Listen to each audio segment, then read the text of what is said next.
शुक्लांबरधरं विष्णुं शशिवर्णं चतुर्भुजं प्रसन्नवदनं ध्यायेत् सर्वविघ्नोपशान्तयेत्। गुरुर्ब्रह्मा गुरुर्विष्णुः गुरुर्देवो महेश्वरः गुरुः साक्षात् परब्रह्म तस्मै श्रीगुरवे नमः।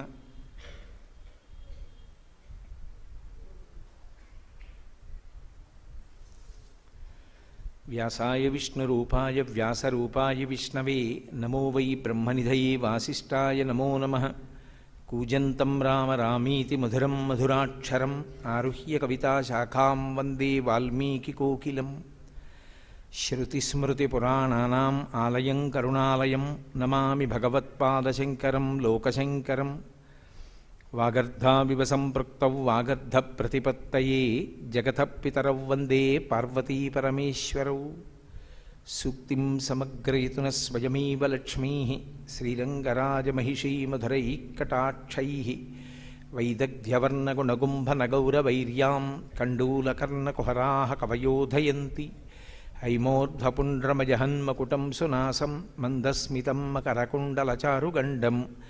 बिम्बाधरं बहुलदीर्घकृपाकटाक्षं श्रीवेङ्कटेशमुखमात्मनिसन्निधत्ताम्।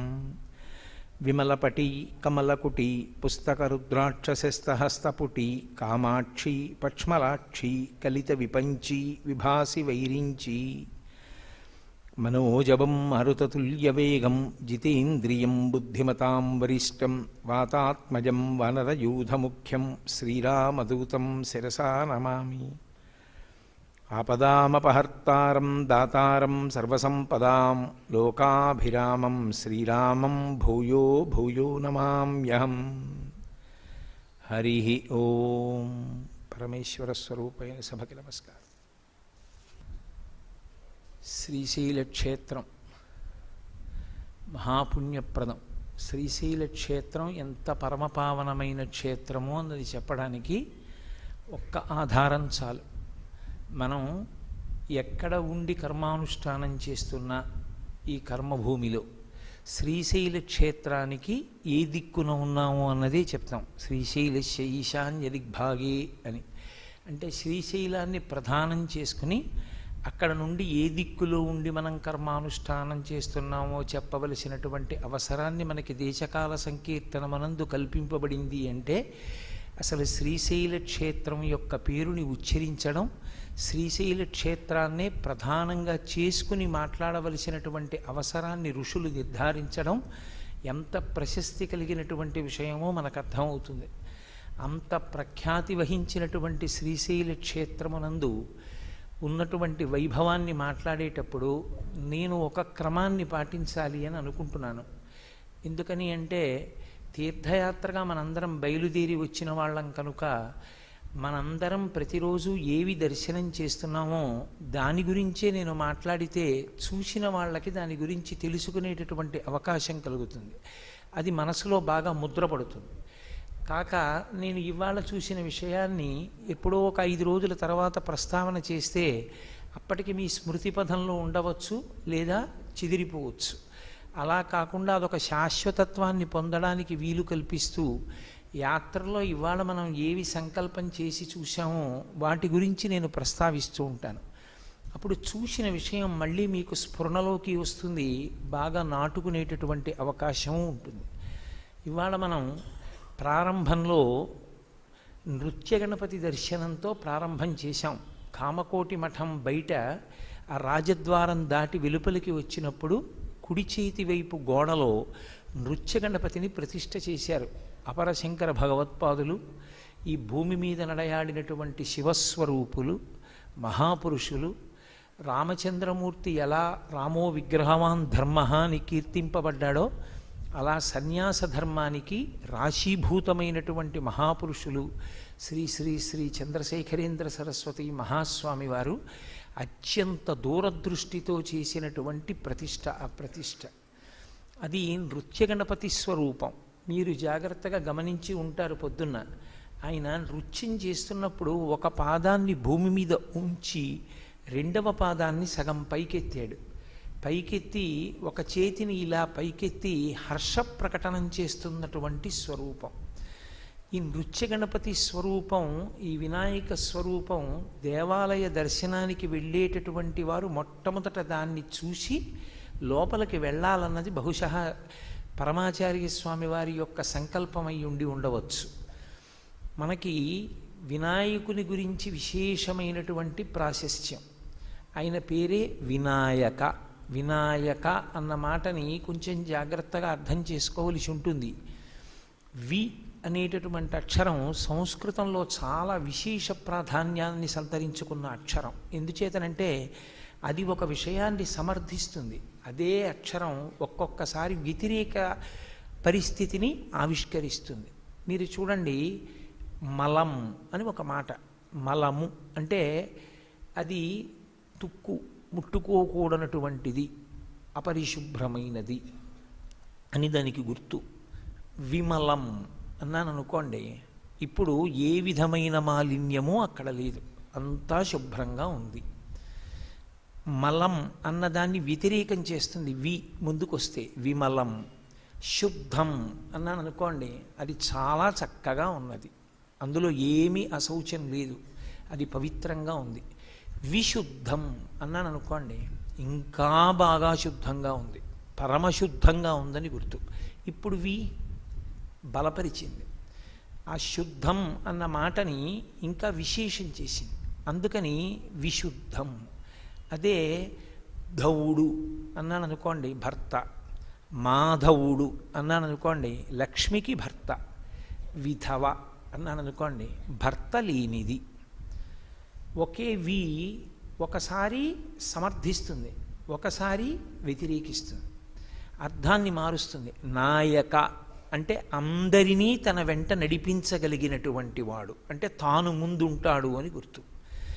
ఆయన ఎటు నడుస్తాడో మిగిలిన వాళ్ళందరూ అటు నడుస్తారు. ఇక వాళ్ళ ఆలోచన ఏముండదు, ఆయనని అనుసరించి వెళ్ళిపోతారు.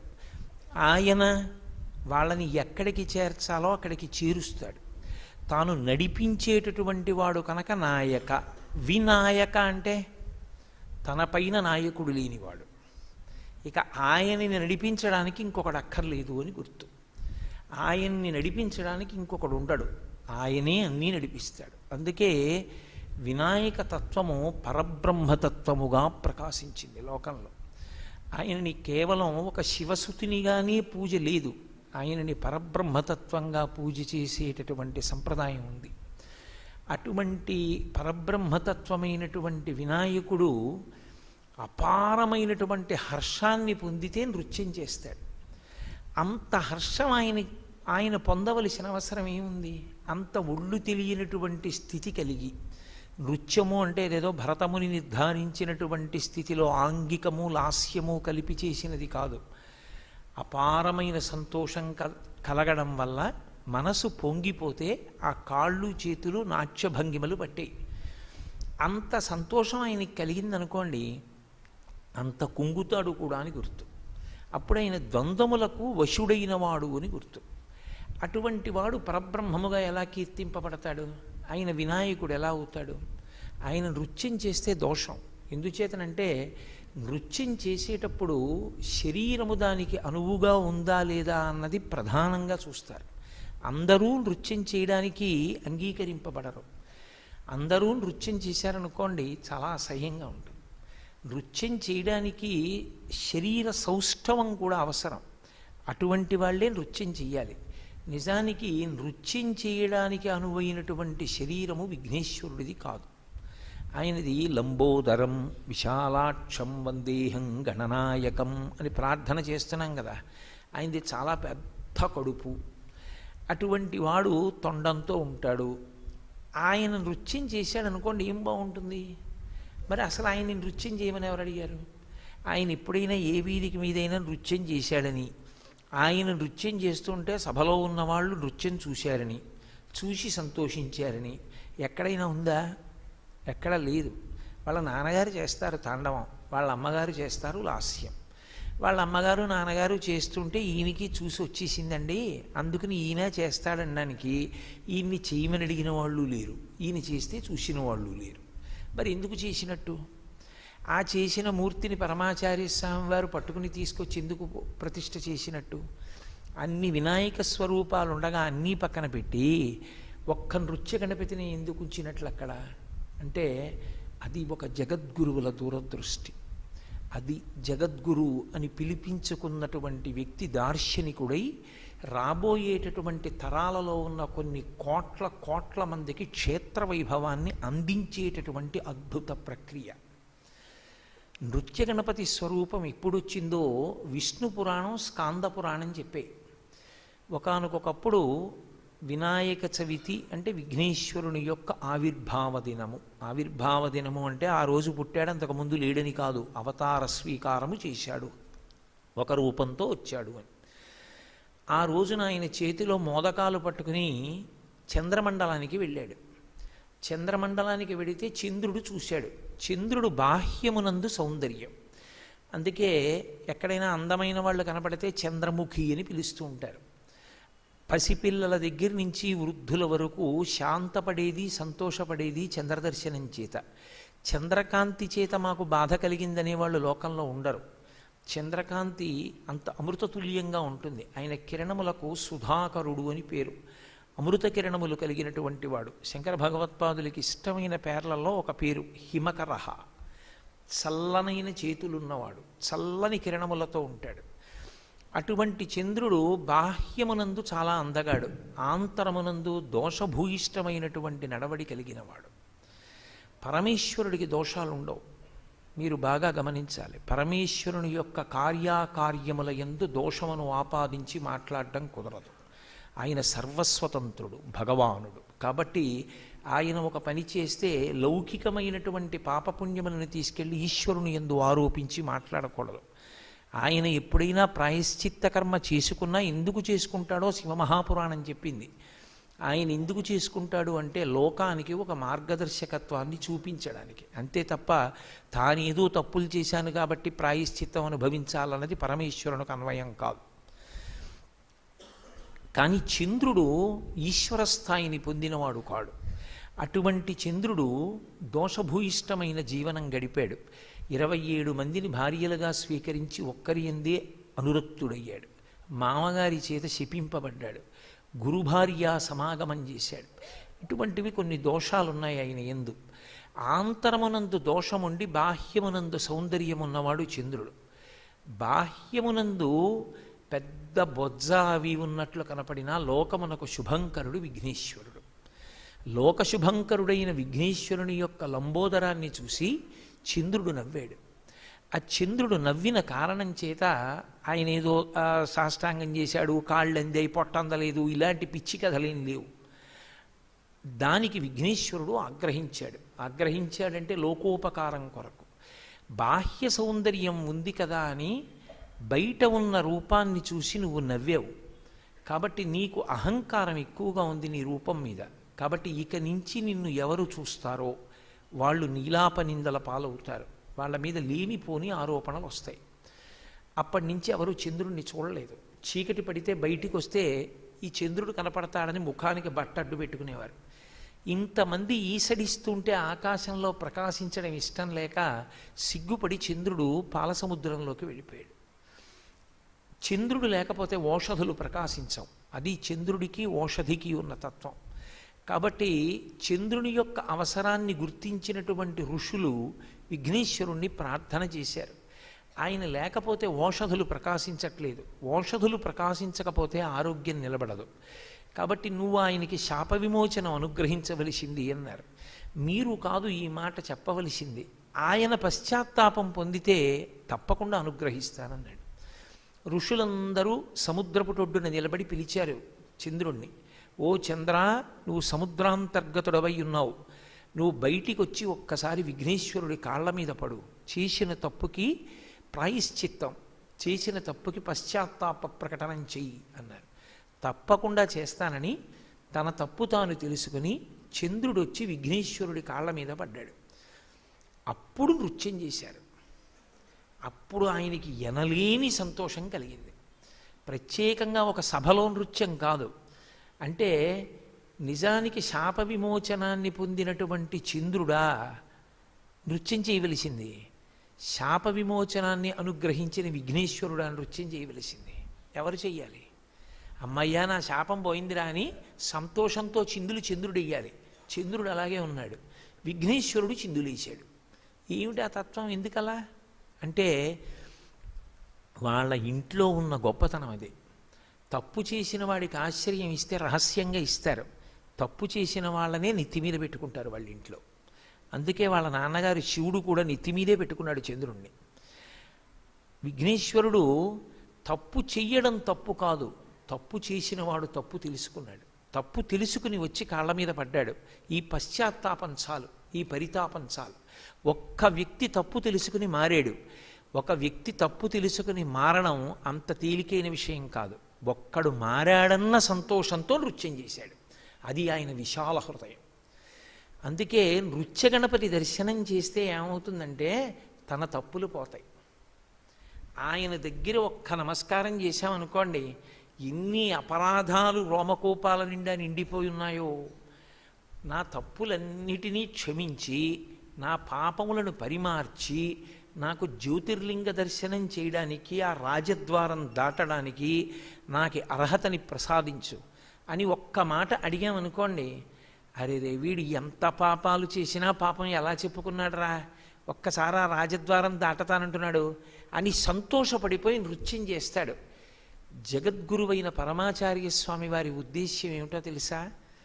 జ్యోతిర్లింగ దర్శనానికి, భ్రమరాంబ అమ్మవారి దర్శనానికి వెళ్ళేటటువంటి వాళ్ళు అర్హత ఉందని వెళ్ళిపోతున్న వాళ్ళు కారు. పరమేశ్వరుడు అనుకూలించాడు కనుక వెడుతున్నవాళ్ళు.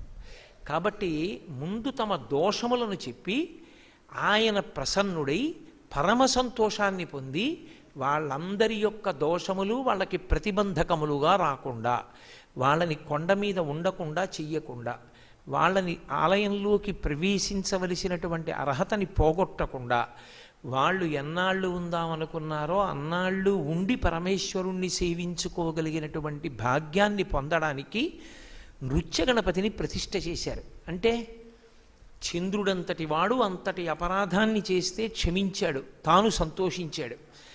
ఇలా వేలు చూపించేవాణ్ణి క్షమార్పణ చెప్పడం చాలా కష్టం. కానీ నా తప్పు మన్నించు అని త్రికరణ శుద్ధిగా అడిగితే తప్పు మన్నించడం కాదు, ఆనందతాండవం చెయ్యగలిగినటువంటి వాడి పాదాలు పట్టుకోవడం తేలిక. అందుకే భక్తులు రాజద్వారంలోకి ఏ దిక్కుగా లోపలికి వెడతారో వాళ్ళకి అభిముఖంగా నృత్య గణపతిని వేశారు. అది పీఠం కోసం, పీఠానికి అభిముఖంగానో పీఠంలోకి వెళ్ళే వాళ్ళ కోసమో వీలేదు. అది శ్రీశైల దేవాలయంలోకి వెళ్ళేటటువంటి వారు మొదట నృత్య గణపతి వంక చూసి వెడతారని పీఠ ప్రాంగణం బయట ఉన్నటువంటి ద్వారంలోకి నృత్య గణపతిని తీసుకొచ్చారు. అది మహాదార్శనికుడై జగద్గురు స్థాయిని పొంది ప్రతిష్టా కల్పమునందు భక్తులని ఉద్ధరించడంలో శంకర భగవత్పాదాచార్య స్వామి ఎంతటి ప్రజ్ఞా విశేషములున్నవారో అంతటి ప్రజ్ఞా విశేషములున్నవారు కనుక చంద్రశేఖరేంద్ర సరస్వతి మహాస్వామి వారు అంత గొప్ప నృత్య గణపతి ప్రతిష్ఠ చేయించారు. అది ఎవరితో నేను నిన్ననే విన్నాను. ఇంకా అప్పటికి సన్యాసాశ్రమ స్వీకారం చెయ్యనటువంటి ఇప్పటి కంచికామకోటి పీఠాధిపతులైనటువంటి జయేంద్ర సరస్వతీ స్వామి కేవలం వేద పండితుడుగా మాత్రమే ఉన్నటువంటి రోజుల్లో ఆయన చేత ప్రతిష్ఠ చేయించారు. ఉత్తరోత్తర కాలంలో పీఠాధిపత్యాన్ని స్వీకరించి పీఠం మీద కూర్చుని ఎంతోమంది, ఎన్నో కోట్ల మంది భగవంతుడికి సన్నిహితం అవడానికి దారి చూపించవలసినటువంటి పీఠాధిపత్యాన్ని పొందబోతున్న వ్యక్తి కనుక ఆయనకి కూడా అటువంటి అనుగ్రహం పొందాలి వినాయకుని యొక్క అనుగ్రహం చేత అని సంకల్పం చేశారో ఏమో, తాను ప్రతిష్ఠించకుండా జయేంద్ర సరస్వతీ స్వామి వారి చేత ప్రతిష్ఠ చేయించారు. అది నిజంగా కంచికామకోటి పీఠాధిపత్యం వహించినటువంటి చంద్రశేఖరేంద్ర సరస్వతీ మహాస్వామి వారి యొక్క దీర్ఘదృష్టికి, భక్తులను అనుగ్రహించినటువంటి ఆయన యొక్క వైభవానికి పరాకాష్ట. నమస్కారం చేసేటప్పుడు నడవకూడదు, ఆగాలి. ఒక్క క్షణం ఆగి నమస్కరించాలి. ఎంత గొప్పగా ఆయన ప్రతిష్ఠ చేశారంటే ఆలయంలోకి వెళ్ళేటప్పుడు మౌనంగా పరిశీలనాత్మకంగా వెళ్ళాలి. ఎలా వెళ్ళాలి లోపలికి అని. అలా వెళుతున్నప్పుడు నృత్య గణపతి కనపడగానే అంతటి పరమ హర్షవ్యక్తం చేస్తున్న మూర్తి కనుక ఆగుతాం. ఆగి నమస్కారం చెయ్యగానే మనకి ఎడం పక్కకి గురువు ఉండకూడదు, మనకి కుడి పక్కన గురువుగారు ఉండాలి. ఎప్పుడు పూజనీయమైనవన్నీ కుడి పక్కన ఉండాలి. మీరు అక్కడ ఇలా నమస్కారం చేసి ఇలా తిరిగారనుకోండి, ఎదురుగుండా శంకరాచార్యుల వారు నలుగురు శిష్యులతో కనపడతారు. అంటే ఆ ప్రతిష్ఠ చేసిన చంద్రశేఖరేంద్ర సరస్వతి స్వామి వారు తరువాతి కాలంలో తాను కనపడాలి అని చెప్పి కోరుకున్నటువంటిది కించిత్ మాత్రం లేదు. ఆయన కోరుకున్నది ఒక్కటే, గణపతి దర్శనం అవగానే ఇలా తల తిప్పగానే శంకర భగవత్పాదులు కనపడాలి, శంకర భగవత్పాదుల శిష్యులు కనపడాలి. దాని వలన ఏకకాలంలో గురువుగారి అనుగ్రహం, విఘ్నేశ్వరుని యొక్క అనుగ్రహం కలిగి తరువాత దేవాలయ రాజద్వారానికి దగ్గర కావాలి. ఇది సాధించడానికి గురువుగారు కుడిపక్కన ఉండేటట్టు, ఎదురుగుండా నృత్యగణపతి దర్శనం అయ్యేటట్టు ఒక అత్యద్భుతమైనటువంటి రీతిలో మహానుభావుడు తీసుకొచ్చినటువంటి ఆ నృత్యగణపతి స్వరూపాన్ని మనమందరం ఈరోజు ఉదయం దర్శనం చేశాం. చేసి గోపూజ చేశాం. గోపూజ అనేటటువంటిది ఎక్కడున్నా ఎప్పుడున్నా చేయవలసిందే. ఎందుచేత అంటే గోవు అంత పవిత్రమైనది లేదు. నేను మీతో ఇప్పుడే కదా మనవి చేశాను పరమాచార్య స్వామి గురించి.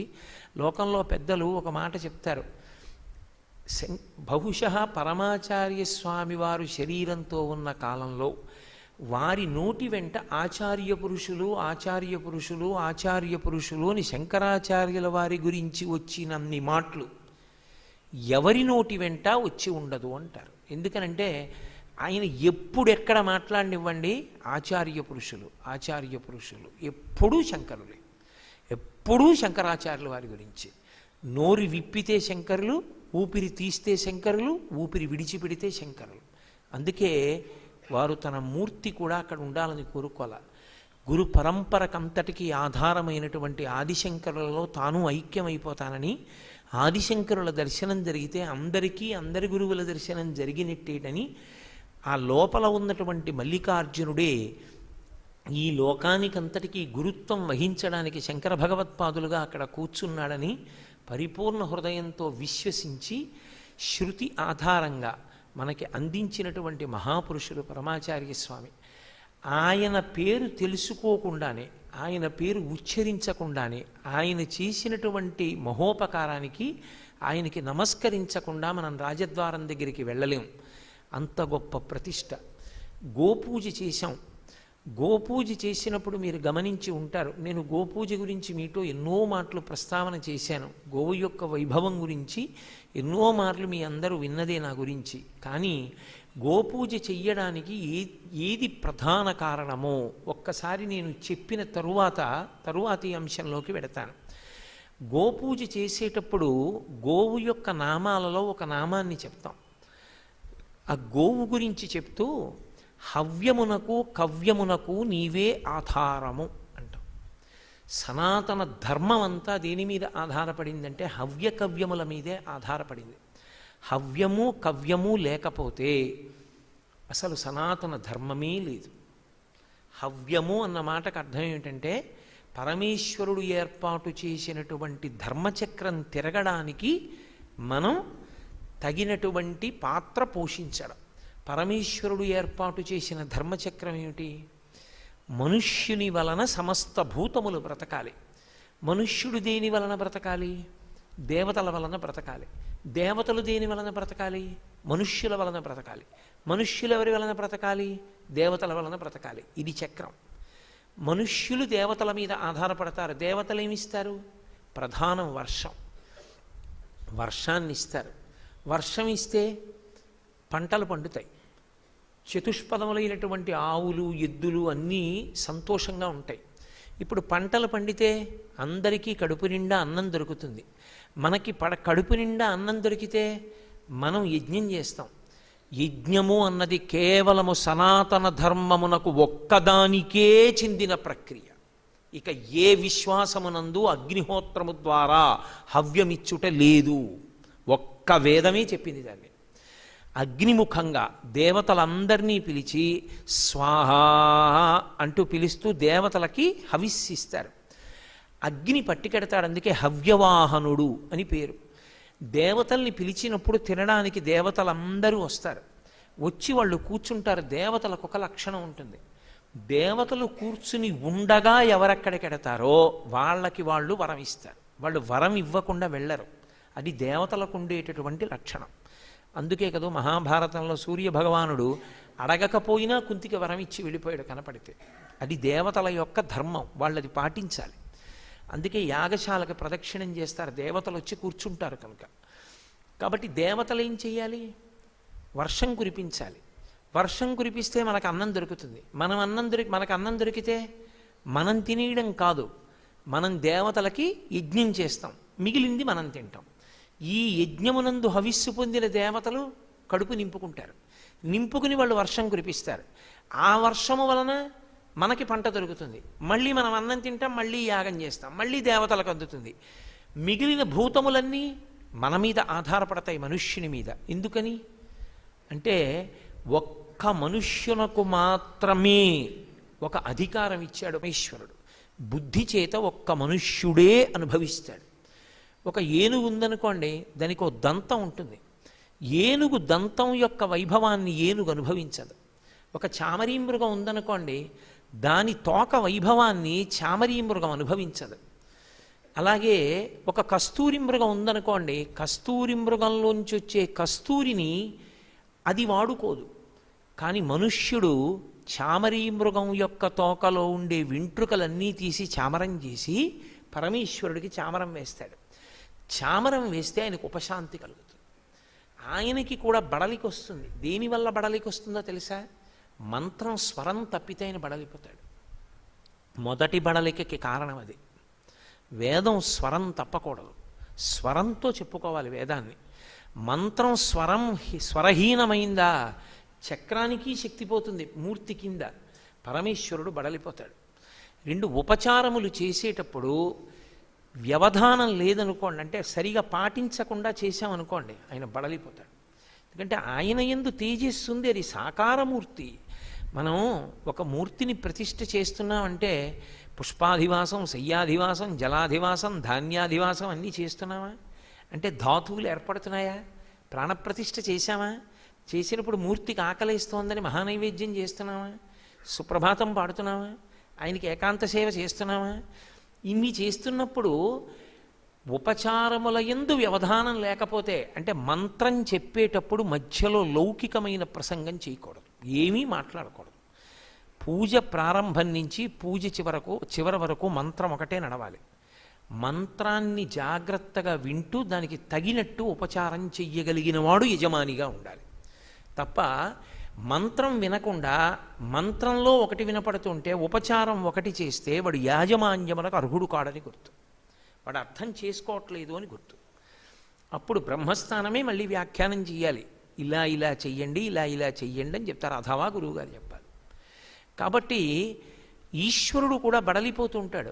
ఈశ్వరుడు బడలిపోతే ఆయనకి ఉపశాంతి కలిగేది దేనివల్ల అంటే, చామరం వేస్తే ఆయన మళ్ళీ సంతోషాన్ని పొందుతాడు, ఆయనకి బడలికపోతుంది.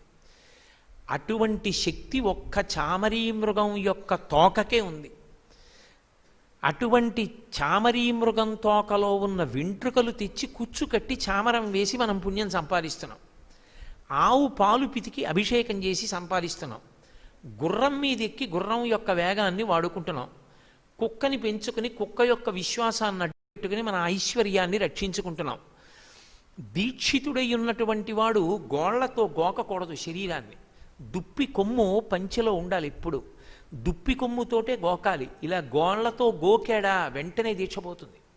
అందుకే దీక్షా స్వీకారం చేశారు అని గుర్తు ఏమిటంటే దిప్పి కొమ్ము జేబులో ఉండాలి, ఎలా పడితే అలా గోక్కోకూడదు.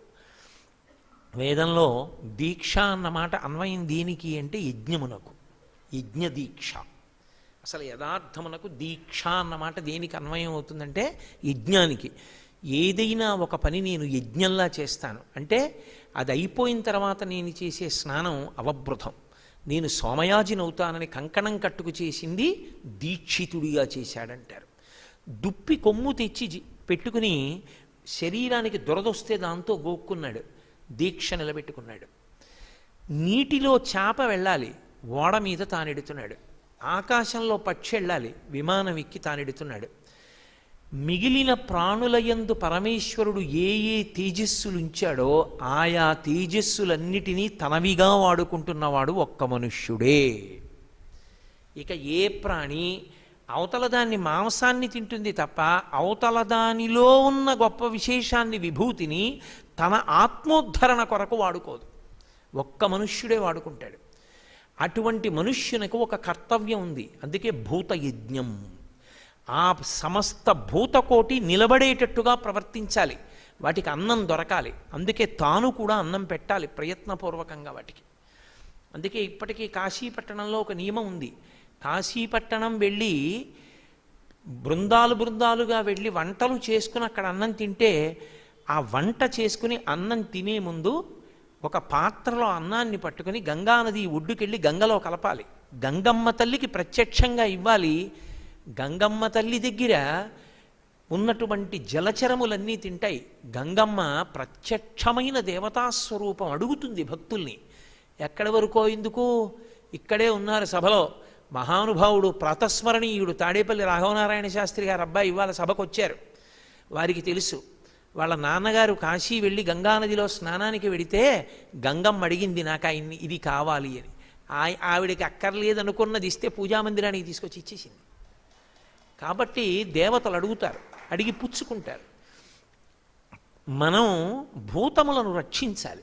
అందుకే శం ద్విపదే శం చతుష్పదే అని వేదంలో 2 పాదములున్న వాటి కొరకే కాదు, 4 పాదములున్న వాటి సుఖము కొరకు కూడా నేను క్రతువు చేస్తున్నాను. కాబట్టి ఇప్పుడు సమస్త భూతముల కొరకు తాను యజ్ఞయాగాది క్రతువులను ఆచరించాలి. ఈ యజ్ఞయాగాది క్రతువులనన్నిటినీ ఆచరించడానికి హవిస్సుని ఇవ్వాలి. అగ్నిహోత్రంలో అగ్ని పట్టుకెడతాడు. అగ్నిలో వేస్తే కాలిపోతుంది అనకూడదు, శుద్ధమవుతుంది. శుద్ధమై అగ్ని పట్టుకెళ్ళి దేవతలకు ఇవ్వాలి. మనం ఇస్తే దేవతలు పుచ్చుకోరు. అగ్నిముఖంగా వెడితే వాళ్ళు పుచ్చుకుంటారు. ఈ స్వాహ అన్న శబ్దంతో దేవతలకిస్తేనే పాడి పంటలు, దేవతలకిస్తేనే నదులు నిండుగా ప్రవహించడం, దేవతలకిస్తేనే ధర్మం నిలబడడానికి నీరు దొరకడం. దేవతలని పూజించకుండా, దేవతలకి హవిస్సు ఇవ్వకుండా మనమే అనుభవిస్తే దేవతల కడుపు మండుతుంది. వాళ్ళు ఇవ్వరు, వాళ్ళు వర్షం కురిపించరు. వాళ్ళు వర్షం కురిపించకపోతే మళ్ళీ యాగం చెయ్యాలి. అందుకే వరుణయాగం చేస్తుంటారు. వరుణయాగం చేస్తే అందుకే ఉప్పుతో ఉన్నవి తినరు. వరుణయాగం చేసినంతసేపు ఋత్విక్కులుగా ఎవరుంటారో వాళ్ళకి లవణ స్పర్శ ఉండకూడదు. ఉప్పు లేని అన్నం తిని వరుణయాగం చేస్తారు. వరుణ జపం చేసినా, వరుణ యాగం చేసినా ఉప్పు తినకూడదు. ఉప్పు తినవద్దు అని వేదం. తినకుండా చెయ్యాలి అని. అప్పుడు ఈశ్వరుడు వర్షాన్ని మళ్ళీ కురిపిస్తాడు ఆ యాగం చేస్తే అని. కాబట్టి ఇప్పుడు యాగం చేసి అగ్నిహోత్రంలోకి హవిస్సుని ఇవ్వాలి అంటే ఆ పదార్థమును ఇవ్వడానికి తప్పకుండా ఆజ్యధార వెయ్యాలి. నెయ్యి వెయ్యకుండా హవిస్సు ఒక్కటి వెయ్యకూడదు. నెయ్యి, హవిస్సు, సమిధ 3 పడాలి అగ్నిహోత్రంలోకి, ఏకకాలంలో పడాలి. స్వాహ అనగానే 3 పడాలి. ఓసారి వేసి ఓసారి వెయ్యిక అలా చేయకూడదు. ఓ దేవతని పిలిచేశారు, స్వాహ అన్నారు. ఆయన అన్నం ముద్ద కోసం చేయి చాపాడు, ఆ పెట్టినటువంటి హవిస్సు కోసం. ఏది వేయలేదు, కూర్చున్నవాడు. అందుకే అది ఎవరు పడితే వాళ్ళు చేసేది కాదు. మంత్రభాగ సమన్వయం తెలియాలి. ఎక్కడ స్వాహాకారం వస్తుందో, ఎక్కడ చెరువు వెయ్యాలో తెలియాలి. చెరువు అంటే వండినటువంటి హవిస్సు, అది ఎప్పుడు వెయ్యాలో తెలియాలి. వాళ్లే కూర్చోవాలి. అంతేకాని ఏదో అదో సరదా కింద కూర్చుని వేస్తే కొంతమంది దేవతలకు ఇవ్వకుండా పోతారు. అప్పుడు పిలిచి అన్నం పెట్టని పాపం వస్తుంది. 3 ఏకకాలంలో పడాలి. ఆజ్యధార పడాలి. ఆవు నెయ్యి పడాలి. అప్పుడు ఆవు నెయ్యి పడాలి అంటే ఆవు ఉంటేనేనా? ఆవు లేకపోతే నెయ్యి ఎక్కడిది? నెయ్యి లేకపోతే యజ్ఞం ఎక్కడిది? యజ్ఞం లేకపోతే హవిస్సు ఎక్కడిది? హవిస్సు లేకపోతే దేవతలకి అన్నం ఎక్కడిది? అన్నం లేకపోతే వాన ఎక్కడిది? వాన లేకపోతే జలం ఎక్కడిది? జలం లేకపోతే ధర్మం ఎక్కడిది? అర్ఘ్యం ఇవ్వడానికి లేదు, ఆచమనం చేయడానికి లేదు, తాగడానికి లేదు, పంట పండించడానికి లేదు. ఇక ఎలా నిలబడుతుంది దేశం? ఆవు ప్రధానము. హవ్యము లేని నాడు ధర్మము లేదు. ధర్మచక్రం తిరగడానికి ఆవు ఉండాలి. అందుకే గోపూజ చెయ్యకుండా ఏదీ చేయకూడదు. అసలు నేను మీతో ఒక మాట చెప్తున్నాను. దేవాలయంలో ఉన్నటువంటి భ్రమరాంబ అమ్మవారి దగ్గర కూర్చుని అభిషేకం చెయ్యడానికి మనకెవ్వరికీ అర్హత లేదు. అది ఒక్క అక్కడి ప్రధాన అర్చకుడికి. అందున ఈ శ్రీశైల క్షేత్రంలో ఒక విశేషం, 365 రోజులు అభిషేకం జరిగేటటువంటి అమ్మవారి స్వరూపం ఒక్క శ్రీశైలమే. భ్రమరాంబాదేవికి ప్రతిరోజు అభిషేకం. అటువంటి క్షేత్రంలో అమ్మవారికి అభిషేకం చెయ్యాలి అంటే ఎవరో ఒక్కరే చేస్తారు ఆ అర్చక స్వామి. అందరూ చెయ్యకూడదు, చేస్తానని అడగకూడదు కూడా, తప్పది. కానీ లోపల ఉన్న భ్రమరాంబ అమ్మవారికి స్నానం చేయిస్తే, సమంత్రక అభిషేకం చేయిస్తే ఏ ఫలితమో, గోవు మీద నీళ్లు చల్లితే స్నానమంత్రంతో అదే ఫలితం. అంత గొప్పది. భ్రమరాంబ పూజ ఒకటి, గోపూజ ఒకటి కాదు. గోపూజయే భ్రమరాంబ పూజ, భ్రమరాంబ పూజయే గోపూజ. హవ్యమునకు గోవు ఆధారము, కవ్యమునకు గోవు ఆధారము. కవ్యం అంటే పితృదేవతల్ని ఉద్దేశించి ఇచ్చేటటువంటిది. అందుకే హవ్యం వహతి దేవానాం కవ్యం కవ్యాసినామపి పాకంచ కురుతే వహ్ని శంకరస్యైవ శాసనాత్. అందున మల్లికార్జునుని దేవాలయం ఎదురుగుండా గోపూజ జరిగితే ఆయన ఎందుకు సంతోషిస్తాడో తెలుసా? ఆ శివుడు శాసనం చేశాడు, ఆ మల్లికార్జునుడే శాసనం చేశాడు. అగ్నిహోత్రుడితో 3 విషయాలు చెప్పాడు. ఆవు యొక్క నీతితో హవ్యమిస్తే దేవతలకు పట్టుకెళ్ళు, కవ్యమిస్తే పితృదేవతలకు పట్టుకెళ్ళు. పితృదేవతలకి కవ్యం ఇవ్వకుండా, పిండ ప్రదానం చెయ్యకుండా, తల్లిదండ్రుల శరీరం విడిచిపెట్టిన రోజున తద్దినం పెట్టనటువంటి వాడు బ్రతికి ఉన్నా ఒకటే. రెండవ మాట నేను అనను. అంతకన్నా కృతజ్ఞత, అంతకన్నా దారుణమైన విషయం లోకంలో ఇంకోటి లేదు. తల్లిదండ్రుల పట్ల కనీస మర్యాద. శరీరం విడిచిపెట్టిన రోజున స్మరించి కొడుకు తద్దినం పెట్టాలి. అటువంటి తద్దినం పెట్టడానికి ఆధారము కవ్యము. కవ్యము అంటారు పితృదేవతలకు ఇస్తే. దాని చేత సంతోషించి వంశాన్ని నిలబెడతారు వాళ్ళు. కాబట్టి పితృదేవతారుణం తీర్చుకోవడానికి కవ్యం ఇవ్వాలన్నా అగ్నిహోత్రుడు, నెయ్యి అవసరం. ఈ రెండిటికీ కూడా పితృదేవతల్ని స్మరించి వాళ్ళకి పెట్టాలన్నా, దేవతల్ని స్మరించి హవ్యం ఇవ్వాలన్నా ఆవు లేని నాడు అసలు ధర్మచక్రమే లేదు. ఆవు ఆగిపోతే ధర్మచక్రం ఆగిపోతుంది. అంత గొప్ప గోవు శివశాసనానికి నిలబడింది. అటువంటి పరమశివానుగ్రహం పొందినటువంటి ప్రాణులలో అత్యంత ప్రధానమైన ప్రాణి గోవు. ఎందుచేత అంటే గోవులన్నిటిలోకి గొప్పది కపిల గోవు. అన్ని గోవులు ఒకటే అయితే మళ్ళీ ఎర్ర రంగు ఉన్నంత మాత్రం చేత గోవు ఎందుకు గొప్పదండి? కపిల గోవు అంటే చాలామంది నల్లగోవు అనుకుంటారు. కాదు, కపిల వర్ణము అంటే నిత్తుటి వర్ణం. విఘ్నేశ్వరుడికి సుముఖశ్చైకదంతశ్చ కపిలో గజకర్ణక అని ఒక నామం. ఆయన ఒక రాక్షసుండి సంహరించినప్పుడు ఆ నెత్తురు ఆయన మీద పడింది. పడితే నలుపు ఎరుపులతో కూడినటువంటి ముద్ద రంగులో ఉంటుంది రక్తం. అది మీద పడితే ఆయనకి కపిలహ అని పేరు వచ్చింది. అలాగే కపిల గోవు అంటే నలుపు ఎరుపు కలిసినటువంటి రంగు. పూర్తిగా ఏదో మిరపకాయ ఎరుపు ఉండదు, నలుపు ఎరుపు కలిసినటువంటి ఎరుపు వర్ణంలో ఉన్నదాన్ని కపిల గోవు అంటారు.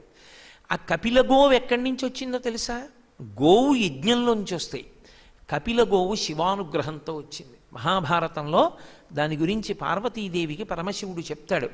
ఒకప్పుడు ఆయన హిమవత్ పర్వతం మీద కూర్చుని తపస్సు చేస్తుంటే ఆవులు అంబారావం చేసాయి. ఏవిరా ఇంతలా అరుస్తున్నాయి ఇవి, నా తపస్సుకి భగ్నం వచ్చిందని ఆయన కళ్ళు విప్పాడు. అంతసేపు కన్నులు మూసి ఉన్నవాడు కన్నులు విప్పితే ఎర్రజీరలతో ఉన్న కాంతులు వచ్చి కొన్ని ఆవుల మీద పడ్డాయి. అన్ని ఆవులు ఎదురుగుండా లేవు. ఆయన దృష్టిని అదొక్కటే తట్టుకుంది. పడి దాని రంగు మారింది. శివానుగ్రహాన్ని పొందినటువంటి కారణం చేత కొన్ని ఆవులకు రంగు మారి కపిల గోవులయ్యాయి. వాటి యొక్క జాతిలో పుట్టినవన్నీ కూడా కపిల గోవులు. అవన్నీ శివానుగ్రహాన్ని పరిపూర్ణంగా సంతరించుకున్నటువంటి గోవులు. అందుచేత మళ్ళీ గోవులలో కపిల గోవు గొప్పది. శ్రీశైల మల్లికార్జునుడు భ్రమరాంబ దేవాలయం ఎదురుగుండా, శంకరుల ఎదురుగుండా, ఒక మఠ ప్రాంగణం ఎదురుగుండా గోపూజ చేసుకుని హవ్యకవ్యములకు ఆధారమైన దానా నీకు నమస్కరిస్తున్నాను. అని లక్ష్మీస్థానమైనటువంటి గోవు వెనక తట్టు మీద పువ్వులు వేసి పూజ చేసి ఆ గోవు చుట్టూ ఒక్కమారు తెలిసి కాని తెలియక కాని తిరిగితే ఏ పుణ్యం ఇస్తారని చెప్పిందో తెలుసా శాస్త్రం? ఈ భూమినంతటినీ ప్రదక్షిణం చేశాడు అని. శ్రీశైల క్షేత్రంలో గోవుకి ప్రదక్షిణం చేస్తే వచ్చే లాభం ఏమిటో తెలుసా? అవే తెలిసో తెలియకో జీవుణ్ణి రక్షించేవి. గౌతమ మహర్షి అహల్యని వివాహం చేసుకోవడానికి కారణం అదే. ఇంద్రుడి దగ్గర నుంచి 33 కోట్ల దేవతలు మాకిమ్మంటే మాకిమ్మని అడిగితే అహల్యని చతుర్ముఖ బ్రహ్మగారు తలపట్టుకుని ఈ పిల్లని ఎవరికి ఇవ్వనని ఆయన అన్నాడు, భూప్రదక్షిణం ఎవరు చేసి వస్తే వాళ్ళకి ఇస్తానన్నాడు. అందరూ పరిగెత్తారు వాహనాల మీద. ఒక్క గౌతముడు వెళ్ళలేదు. బ్రహ్మగారికి గౌతముడికి ఇచ్చి చెయ్యాలనుంది. గౌతముడిని పిలిచి నువ్వు వెళ్ళవే అన్నారు. భూప్రదక్షిణానికి మార్గం ఇక్కడే ఉండగా భూమి చుట్టూ తిరగాల అని బ్రహ్మగారి ఎదురుగుండా ఉన్న గోవు చుట్టూ ప్రదక్షిణం చేసి ఆయన వచ్చాడు. దేవతలు తిరిగి వచ్చేటప్పటికి పాణిగ్రహణం కూడా అయిపోయింది. గోవు చుట్టూ తిరిగాడు కనుక భూప్రదక్షిణం చేసినట్టే. అది స్వయంభూ శివలింగం ఉన్న చోట్ల చేస్తే ఒక్క మారు చేశారనుకోండి 1,000,000 మార్లు చేశారనేస్తారు, పాపమైనా పుణ్యమైన. అక్కడ మీరు ఒక్క పుణ్యం చేశారనుకోండి 1,000,000 పుణ్యాలు చేశారనేస్తారు. ఒక్కసారి శివా అన్నారనుకోండి 1,000,000 మాటలు శివా అన్నారంటారు. అది ఆలయ ప్రాంగణం కిందకే వస్తుంది, ఎందుకంటే శిఖరం నీడ పడుతుంది.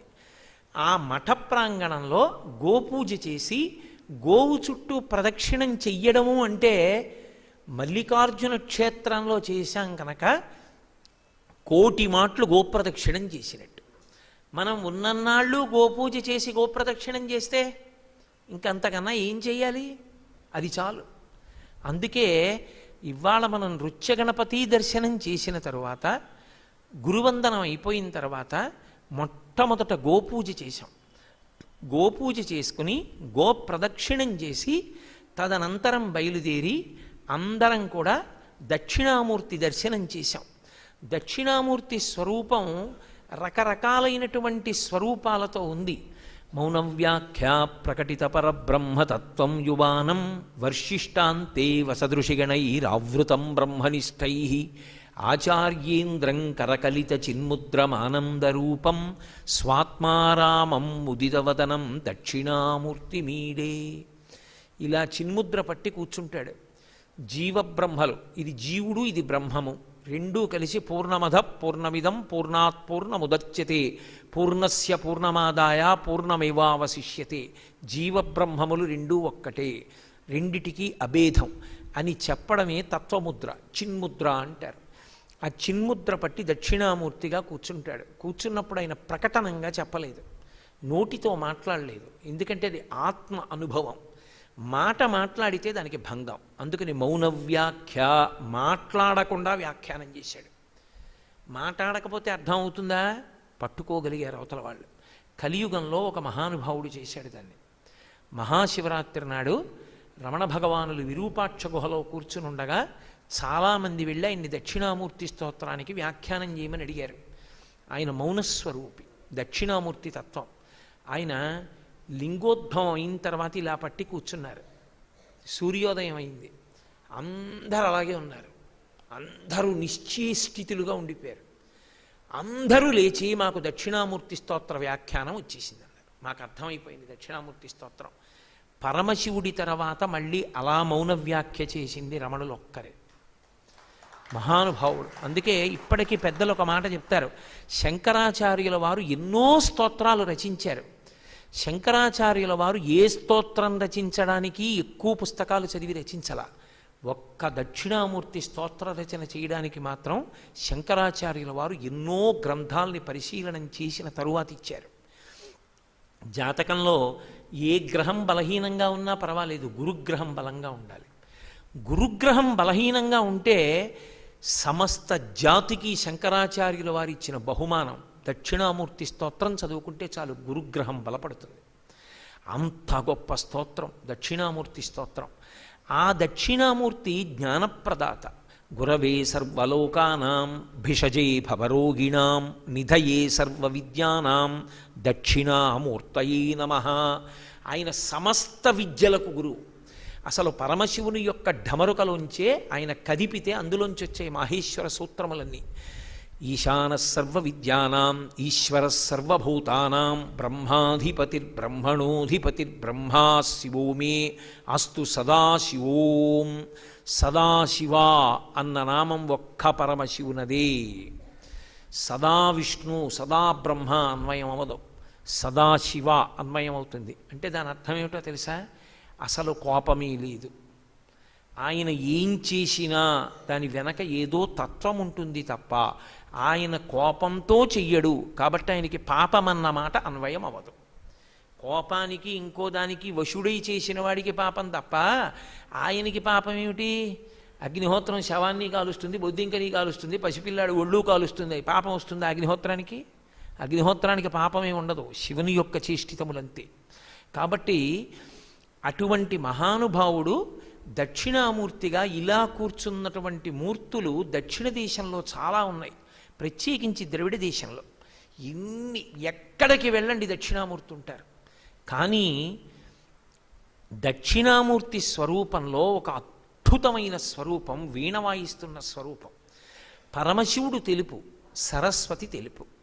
వాళ్ళిద్దరూ తెల్లగా ఉంటారు. కారణం ఏమిటంటే అన్నా చెల్లెళ్ళు. బ్రహ్మగారు ఎరుపు, లక్ష్మీదేవి ఎరుపు, అన్నా చెల్లెళ్ళు.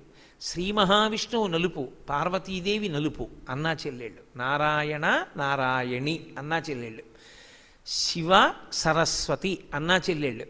అన్నగారు ఏం చేస్తాడో చెల్లెలు అదే చేస్తుంది. చెల్లెలు జ్ఞానప్రదాత, అన్నగారు జ్ఞానప్రదాత. అందుకే జ్ఞానదాత మహేశ్వర. జ్ఞానం ఇవ్వాలంటే శివుడికి ఒక్కడికే సాధ్యం.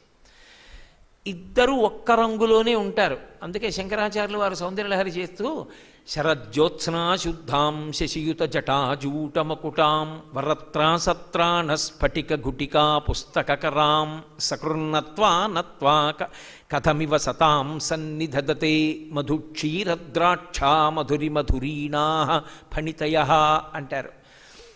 పరమశివుడు సరస్వతీదేవి ఒకేలా పట్టుకుంటారు. కుడి చేతి వైపు అక్షమాల పట్టుకుంటారు. శారదాస్వరూపాన్ని చూడండి మీరు. శారదేగా సరస్వతి. శారద అంటే సారద, జీవబ్రహ్మల మధ్య భేదాన్ని పోగొట్టేది కాబట్టి, సారమునిస్తుంది కాబట్టి శారద శారద. కాబట్టి ఆవిడ అంతే, కుడి చేతి వైపు జపమాల పట్టుకుంటుంది, ఎడం చేత్తో పుస్తకం పట్టుకుంటుంది. ఎప్పుడైనా పోలికొచ్చిందనుకోండి, దేనికన్నా ఏది గొప్పది అని వచ్చిందనుకోండి, అంటే గొప్పది అంటే ఏదో దీనికన్నా ఇది గొప్పది అని లౌకికంగా చెప్పడానికి కాదు, జీవుడికి అనుష్ఠానం వైపు నుంచి ఏది గొప్పది అని అడిగారు అనుకోండి, ఏది గొప్పదో మీరు మూర్తిని చూసి పట్టుకోవాలి. అది మూర్తి పూజ యందు గొప్ప. ఉత్తినే రాలేదు, మూర్తులన్నీ మనకి ఉపదేశం చేయడానికి వచ్చాయి. కుడి చేత్తో పట్టుకున్నవి ఎడం చేత్తో పట్టుకున్న వాటికన్నా గొప్ప. కుడి చేత్తో అక్షమాలు ఉంటుంది, ఎడం చేతిలో పుస్తకాలు ఉంటాయి. అదే పనిగా పుస్తకాలు చదవడం, అదే పనిగా మాట్లాడడం కన్నా, నేను ఎప్పుడు చదువుతూ ఉంటాను, మాట్లాడుతూ ఉంటాను. మా గురువుగారు ఎప్పుడు జనానికి దూరంగా జపం చేస్తుంటారు. జపం చేయడం అక్షమాలైతే పుస్తకాలు పట్టుకుని చదువుకుంటూ ఉండడం ఎడం చెయ్యి. అంటే దానికన్నా ఇది తక్కువ. అందుకు కదా వారు గురువుగారు అయ్యారు, నేను శిష్యుణ్ణి అయ్యాను. అందుకే నేను 50 దాటిపోయి ఇప్పుడు నేను అదే కోరుకుంటున్నాను. ఇక మా గురువుగారులా నేను ఈ ఉపన్యాసాలు తగ్గించి జపం చేసుకునే రోజులు ఇప్పుడు వస్తాయి. కాబట్టి ఆయన కుడి చేత్తో జపమాల పట్టుకుంటాడంటే లోపల తిప్పడం నేర్చుకో. ఆ క్ష అంటే సమస్త అక్షరముల చేత ప్రతిపాదింపబడినటువంటి వాంగ్మయములకు మూలాధారమైన తత్వాన్ని తెలుసుకో. ఆదిక్షాంత సమస్త వర్ణనకరీ శంభుప్రియే శాంకరీ అని మనం అన్నపూర్ణాష్టకంలో చెప్తాం కదా. ఆ నుండి క్షా వరకు అక్షర సమామ్నాయ స్వరూపంగా ఉన్నటువంటి శారదా తత్వముగా ప్రకాశిస్తున్నటువంటి శారద ఆత్మ ఎవరో లోపలికి వెళ్ళి ప్రయత్నించడం. అంతర్ముఖ సమారాధ్య బహిర్ముఖ సుదుర్లభ. బయట మాట్లాడుతుంటే దొరికేది కాదు, లోపలికి వెడితే దొరుకుతుంది. అందుకని లోపలికి వెళ్ళడం గొప్ప. కుడి చేత్తో, ఎడం చేతిలో పుస్తకాలు. అంటే చదవద్దని కాదు, చదువు. బతికున్నంతకాలం చదువుతూ కూర్చోవడం కాదు, అదో వ్యామోహం అవుతుంది. ఇందులోంచి ఇందులోకి వెళ్ళాలి. లోపల తిప్పి తెలుసుకున్న దాని చేత లోపలికి వెళ్ళి ఆత్మతత్వమునందు నిలబడగలగాలి. అలా నిలబడగలిగితే భిషజే భవరోగిణాం. భవం అంటే పుట్టుక. మళ్ళీ మళ్ళీ మళ్ళీ మళ్ళీ పుట్టవలసిన అవసరం లేకుండా పరమేశ్వర సంబంధమైన అద్వైత జ్ఞానమును పొందినటువంటి కారణం చేత బ్రహ్మవిద్ బ్రహ్మైవ భవతి అయి బ్రహ్మమును తెలుసుకుని బ్రహ్మమై ఇక తాను పుట్టవలసిన అవసరం లేకుండా శరీరం పడిపోతున్నప్పుడు సాక్షిగా చూస్తూ నిర్భయంగా విడిచిపెట్టగలిగినటువంటి స్థితిని చేరగలిగినటువంటి సద్భాగ్యము కేవలము ఇదిగో ఈ అక్షమాల చేత లభించుచున్నది. అందుకుని కుడి పై చేతిని ఎత్తిపట్టి తిప్పుతుంటాడు, కింద చేతిలో పుస్తకాలు పట్టుకుంటుంది. శారదైనా అంతే, దక్షిణామూర్తి అయినా అంతే. అటువంటి దక్షిణామూర్తి నాదోపాసనకి కూడా ప్రతీక. శంకరాచార్యుల వారు యోగతారావళి అని ఒక అద్భుతమైన గ్రంథం చేశారు. ఆ యోగతారావళి గ్రంథంలో వారు ఉపాసనల గురించి మాట్లాడుతూ నాదోపాసన గురించి మాట్లాడతారు. ఆ నాదోపాసన నాకు అటువంటి ఉపాసన లభించాలి అని కోరుకున్నారు వారు. కొన్ని లక్షల ఉపాసనలు మొట్టమొదట ప్రారంభంలోనే మాట్లాడారు యోగతారావళిలో. అటువంటి దాంట్లో నాదోపాసన చెయ్యగలిగినటువంటి స్థితికి గుర్తు వీణ. అందుకే ఆత్మతత్వమునందు నిలబడగలిగినటువంటి స్థితిని పొందిన సంగీత విద్వాంసుడిగా ఉండగలిగిన వారు ఎవరంటే ఆ వైణికుడు.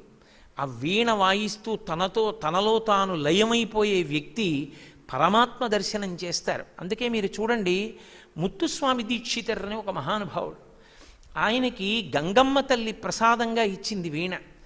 ఆయన పట్టుకునే వీణ ఒక్కటే యాళి అని ఒక పౌరాణిక మృగం. అది ఇప్పటికీ కాంచీపురం వెడితే వరదరాజస్వామి దేవాలయంలో ఆ యాళి మృగం పూర్తిగా కనపడుతుంది శిల్పకళలో. అటువంటి యాళి కిందకుంటుంది అన్ని వీణలకి. ఒక్క ముత్తుస్వామి దీక్షితరికి మాత్రం ఆ యాళి పైకి ఉంటుంది. ఆ పైకి ఉన్న వీణ అంటే అది ముత్తుస్వామి దీక్షితర్ వారి వీణ. ఆ వీణ ఎక్కడది అంటే గంగమ్మ ప్రసాదించింది ఆయనకి, గంగాదేవి ప్రసాదం. ఆ ముత్తుస్వామి దీక్షితర్ వారు ఆఖరణ పాడినటువంటి కీర్తన పశుపాశ విమోచని కామాక్షి. ఇక నాకు ఈ బంధములొద్దు, ఈ బంధములు తెగతోసి నన్ను నీలో ఐక్యం చేసుకోమని ఆయన పాట పాడుతూ శిష్యులందరూ కీర్తన పాడుతుండగా తానెవరో తన నిజస్వరూపమునందు తాను నిలబడి, అంటే పాట ఎక్కడి నుంచి ఉత్పన్నమవుతోందో ఆ చెవులు మూసుకుంటే నాదం వస్తుంది. ఆ నాదము ఉత్పన్నమైనటువంటి స్థానమునందు విద్వాంసుడు లోపలికి వెళ్ళి నిలబడితే పాట ఆగిపోతుంది. అప్పుడు మౌనం. దక్షిణామూర్తి మౌనమే సంగీతోపాసన యందు మౌనం. ఆ మౌనంలో నాదోపాసన చేసినటువంటి వాడు బ్రహ్మముగా నిలబడతాడు. అందుకని మహావిద్వాంసులైన వారు సంగీతం పాడుతూ లయమైపోయారని గుర్తు ఏమిటంటే అలా ఉండిపోతారు, ఉండిపోయి ఆ మౌనంలో ఉండిపోతారు. ఆ మౌనంలోకి వెళ్ళడం సంగీతము ద్వారా చేరుతారు. అటువంటి సద్గురు స్థాయిని పొందిన మహాపురుషులలో త్యాగరాజస్వామి వారు ఒకరు. అందుకే అంత వేదాంతాన్ని చెప్పగలిగారు. నేను మొన్న విశాఖపట్నంలో ఉపన్యాసాలు చెప్తుంటే నేదునూరి కృష్ణమూర్తి గారు నన్ను కలుసుకోవడానికి వచ్చారు. పెద్దలు వారు రావాలా, కబురు చేస్తే నేనే విడుదును. వచ్చి వారు అసలు ఆ సంగీతం గురించి మాట్లాడుతూ ఎంత పొంగిపోయారు. అదిగో ఆ నాదోపాసన కూడా ఆ మౌనమునందు ఈశ్వర స్థితి అనుభవానికి యోగ్యమైనదే అని చెప్పడానికి సరస్వతీదేవి ఎలా పట్టుకుంటుందో దక్షిణామూర్తి అలా వీణ పట్టుకుని వాయిస్తున్నటువంటి స్వరూపం అపురూపమైన దక్షిణామూర్తి. అందున అంత పెద్ద దక్షిణామూర్తి, అంత పెద్ద వీణ, అంత పెద్ద అక్షమాల, అన్ని పుస్తకాలు పట్టుకుని శ్రీశైల క్షేత్రం లోపలికి వస్తూ ఉంటేనే దర్శనమిస్తాడు. అంత గొప్ప దక్షిణామూర్తి బహుశః నాకు తెలిసి ఉన్నంత వరకు ఆంధ్రదేశంలో ఉన్న ఏ శైవ క్షేత్రంలోనూ లేడు. అంత గొప్ప దక్షిణామూర్తి ఉన్నది ఒక్క శ్రీశైల క్షేత్రమునందే. ఎక్కడైనా ఉన్నా ఇలా తత్వముద్ర పట్టి మాత్రమే ఉన్నాడు. వీణ పట్టుకున్నటువంటి దక్షిణామూర్తి లేడు. అంత గొప్ప దక్షిణామూర్తి స్వరూపాన్ని మనందరం దర్శనం చేసి ఇవాళ ఆయనకి ప్రార్థనా శ్లోకాలతో నమస్కారం చేశాం. ఆ దక్షిణామూర్తికి నమస్కారం చేసిన తరువాత సాక్షి గణపతి దర్శనానికి వెళ్ళాం. సాక్షి గణపతి కన్న తల్లివి సద్గుణావతి శాంభవి, మోక్షమొసగెడు కనకదుర్గవు మూలకారణ శక్తివి అని. నిజానికి ఇక్కడ ఉండేటటువంటి భ్రమరాంబ స్వరూపం దుర్గాస్వరూపమే అని, దుర్గాస్వరూపంగానే ఉంటుంది అని కదండి. మహిషాసుర మర్దనీ స్వరూపంతో ఉంటుంది అని. ఆ భ్రమరాంబా స్వరూపం గురించి నేను ప్రత్యేకంగా ఒకరోజు మాట్లాడతాను. అసలు ఆ భ్రమరాంబా స్వరూపం యొక్క అద్భుతం ఏమిటో చెప్పిన మహాపురుషుడు శంకర భగవత్పాదుడు. అందుకే శంకరాచార్యుల వారు చేసినటువంటి భ్రమరాంబాష్టకంలో శ్లోకాలనే శ్రీశైల దేవస్థానం సుప్రభాతంలోకి తీసుకుంది. శ్రీనాథధృతపాలిత త్రిభువనాం శ్రీచక్ర సంచారిణీం గానాసక్త మనోజ్ఞ యవ్వనల సద్గంధర్వ కన్యావృతాం దీనానామతివేల భాగ్యజననీం దివ్యాంబరాలంకృతాం శ్రీశైలస్థలవాసినీం భగవతీం శ్రీమాతరం భావయే కస్తూరీ తిలకంచితేందు విలసత్ప్రోద్భాసి పాలస్థలీం కర్పూరద్రవమిశ్రచూర్ణ కపురామోదోల్ల సద్వీటికాం లోలాపాంగతరంగతైరితి కృపాసారైర్నతానందినీం శ్రీశైలస్థలవాసినీం భగవతీం శ్రీమాతరం భావయే అంటూ శంకరులు చేశారు. భ్రమరాంబాష్టకంలో వారు చేశారు ఆ శ్లోకాలు. అందులోనే వారు ఒక అద్భుతమైన విషయం చెప్పారు. అసలు శ్రీశైల క్షేత్రం వెళ్ళినటువంటి వాళ్ళు భ్రమరాంబ యొక్క పరిపూర్ణానుగ్రహాన్ని పొందాలంటే ఏది చేస్తే ఆవిడ ప్రసన్నురాలవుతుందో జగద్గురువులు చెప్పారు. అది ఏమిటి అన్నది చెప్పడమే కాదు, మనం చేద్దాం, యాత్రకు వచ్చాం కాబట్టి. అది నేను ప్రత్యేకంగా భ్రమరాంబ తత్వాన్ని చెప్పినప్పుడు మీ అందరి ముందు దాని గురించి ఆవిష్కరిస్తాను. సాక్షి గణపతి లోకంలో అత్యంత హేయమైనటువంటి వాటిల్లో ఒకటి సాక్ష్యం చెప్పడం. ఎందుకంటే శంకర భగవత్పాదులే జగద్గురు స్థానంలో ఉండి ఒక విషయం చెప్పారు. సాక్షివాదపరాన్నం బ్రహ్మద్వేషం అంటూ కొన్ని చెప్పి మముపద్దేహో జన్మ జన్మాంతరేషు అన్నారు. జన్మ జన్మాంతరముల యందు నాకు ఇవ్వద్దన్నారు. అందులో సాక్ష్యం చెప్పడం ఒకటి. నాకు సాక్ష్యం చెప్పడం మాత్రం ఇవ్వద్దు అన్నారు. ఎందుకు అంటే చాలా గొడవలు ఉన్నాయి, చాలామందికి అనుభవమే. ఇప్పుడు సాక్ష్యం చెప్పడం ఎందుకు? అందుకే ఆ కోర్టులకు వెళ్ళిన వాళ్ళకి తెలుస్తుంది. న్యాయవాది అదృష్టం, ఏదో ఆ కేసు మొట్టమొదట పట్టుకుని ఆ న్యాయస్థానానికి వెళ్ళినటువంటి వాడి దురదృష్టం, రెండూ కలిస్తే న్యాయస్థానానికి వెళ్ళాలని అంత ఆలస్యం. అందుకని పాపం వాళ్ళంతా బాధపడతారని దాని ఉద్దేశ్యం. కాబట్టి సాక్ష్యం చెప్పడం అనేటటువంటిది చాలా చాలా హేయమైన వాటిల్లో ఒకటిగా పరిగణిస్తుంది శాస్త్రం. అయితే నేను మంచి కోసం న్యాయం కోసం చెప్పొద్దు అని మీరు నిరుత్సాహపరుస్తున్నానని మీరు అనుకోకూడదు. అయిన దానికి కాని దానికి సాక్ష్యం చెప్పడం ఇష్టమైన వాళ్ళు కొంతమంది ఉంటారు. అస్తమానం సాక్ష్యం చెప్పడం అంటే ఎంత సంతోషం. అలా సాక్ష్యం చెప్పడానికి అన్ని ఒట్లు పెట్టుకుంటూ ఉండడం, సాక్ష్యం చెప్తూ ఉండడం అలా చేయకూడదు. చూడండి, కొంతమంది ఒట్టు నా మీద ఒట్టు నీ మీద ఒట్టు అంటుంటాడు. అన్నిటికీ ఒట్టే, అన్నిటికీ సాక్ష్యమే, దిక్కుమాల గొడవ. అలా ఉండకూడదు. కాబట్టి సాక్ష్యాన్ని శంకరాచార్యులు వారే నిరాకరించారు. అలాంటి స్థితిలో విఘ్నేశ్వరుడు సాక్ష్యం చెప్పడానికి ముందుకొచ్చి కూర్చోవడం అంటే ఆయన స్థాయికి అది ఏమైనా బాగుందా? ఎందుకు ఆయన అలా కూర్చోవడం? అది ఏమైనా మర్యాద అంటే ఒక్కటే కారణం. తండ్రి గారైనటువంటి పరమశివుడు ఒక మాట చెప్పాడు. జీవుని యొక్క యాత్రలో శరీరం విడిచిపెట్టిన తరువాత, జీవయాత్ర అంటే మీరు ఒకటి గుర్తుపెట్టుకోవాలి, 84 లక్షల జీవరాశులు ఉన్నాయి ఈ ప్రపంచంలో. 83,99,999 జీవరాశులకు వాసాధికార ప్రయోజనం ఇవ్వరు. అంటే శ్రీశైలం వచ్చి ఓ కుక్క ఉందనుకోండి, కుక్క శ్రీశైలంలో ఉందనేం వేరు కొత్తగా. ఎందుకంటే పుణ్యము పాపము లేవు దానికి ఉన్నది ఒకటే ధర్మం, పశుధర్మం. అందుకే వ్యాసుడు దేవి భాగవతం చేస్తూ పశుధర్మో నమే ప్రీతిం అంటే పశుధర్మమునందు నాకు ప్రీతి లేదు. కారణం ఏమిటంటే దానివల్ల వచ్చే ఉపయోగం లేదు. కానీ ఒక్క మనుష్యుడు మాత్రం ఒక అదృష్టానికి నోచుకోగలడు. ఈ శరీరంతో ఉన్నాడు కాబట్టి వైభవాన్ని తెలుసుకుని వెళ్ళగలడు. ఏది? శ్రీశైల క్షేత్రం. అందుకే మనుష్య శరీరంతో ఎవరు వచ్చినా వాడి శరీరం పతనం అయిపోయిన తర్వాత వీడు శ్రీశైలం కానీ వెళ్ళాడేమిటి ఈ శరీరంతో అని అడుగుతారట. శ్రీశైలం కానీ వెళ్ళాడేమిటి అని అడిగారంటే ఎంత పెద్ద ప్రశ్నో మీరు ఆలోచించండి. శ్రీశైలం వెళ్ళాడండి అంటే ఏదో ఇంకో చోటికి కూడా వెళ్ళాడండి అన్నట్టు తీసుకోరు. శ్రీశైలంలో అడుగు పెట్టాడు అంటే జీవయాత్రయందే పెద్ద మలుపు. శ్రీశైలంలో వచ్చి మల్లికార్జునుడిని దర్శనం చేశాడా, భ్రమరాంబ అమ్మవారిని దర్శనం చేశాడా పక్కన పెట్టేసేయండి. శ్రీశైలం వెళ్ళాడా? శ్రీపర్వతం మీదకి ఎక్కాడా, వెళ్ళాడు, శ్రీశైల క్షేత్రంలోకి వెళ్ళాడు. శ్రీశైల క్షేత్రమునందు వాసముండడం ఇంకంతకన్నా అదృష్టం లేదు. శ్రీశైల క్షేత్రమునందు ప్రవేశించాడు. జీవయాత్రలో అదొక పెద్ద మలుపు, సామాన్యమైన మలుపు కాదది.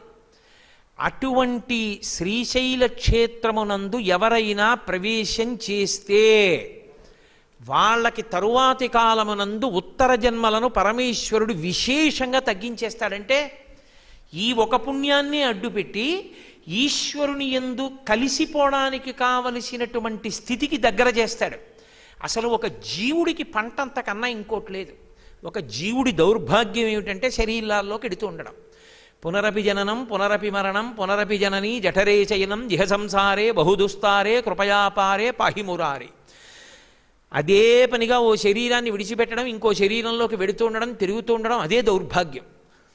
అలా వెళ్ళవలసిన అవసరం లేకుండా ప్రయాణం పూర్తయిపోవడం, ఎక్కడ నుంచి తాను విడిపడ్డాడో అందులోకి వెళ్ళిపోయి ఇంకా శాశ్వతత్వాన్ని పొందడం, అన్ని యాత్రలకు చరమాంకం. దానికి దగ్గర చేస్తారని గుర్తు ఏమిటంటే శ్రీశైల ప్రవేశం చేస్తారు. ఇప్పుడు ఇంకా మనం బస్సుల్లో వస్తున్నాం. పూర్వం అలా వచ్చేవారు కాదు. డప్పులు డోళ్ళు వాయించుకుంటూ గిరిమార్గంలో వచ్చేవారు. అందులో ఆ శ్రీశైలానికి ఒక ప్రత్యేకత ఉంది. శ్రీశైలం ఒక్కదానికే 2 రకములైనటువంటి ప్రదక్షిణాలు ఉన్నాయి. గిరి ప్రదక్షిణము అంటారు. ఈ గిరి ప్రదక్షిణం చేసేటప్పుడు కూడా 2 ప్రదక్షిణాలు. ఒకటి పద్మ ప్రదక్షిణము అంటారు, రెండవది రామ ప్రదక్షిణము అంటారు. అసలు ఈ శ్రీశైల క్షేత్రాన్ని మీరు చూసినట్లయితే యోగమునందు ఒక పువ్వు ఎలా ఉంటుందో అలా ఉంటుంది ఇది. అందుకే పద్మపత్రములుగా ఉంటాయి ఈ 4 ద్వారములు. 4 వైపులా ఉన్న ద్వారాలు శైవక్షేత్రాలు 4 పద్మములుగా ఉంటాయి. ఇక్కడ ఉండేటటువంటి తీర్థముల యొక్క సంఖ్య చెప్పడం దుస్సాధ్యం అని చెప్పారు. అన్ని తీర్థములతో ఉంటుంది. ఈ తీర్థములన్నీ కేసరములు. ఈ కేసరముల మధ్యలో ఉండేటటువంటి కర్ణికయే మల్లికార్జున శివలింగం. దాని మీద వాలి ఉన్నటువంటి భ్రమరమే భ్రమరాంబ. ఈ పద్మం చుట్టూ చేసే ప్రదక్షిణం చేత ఇక పునర్జన్మ లేదు.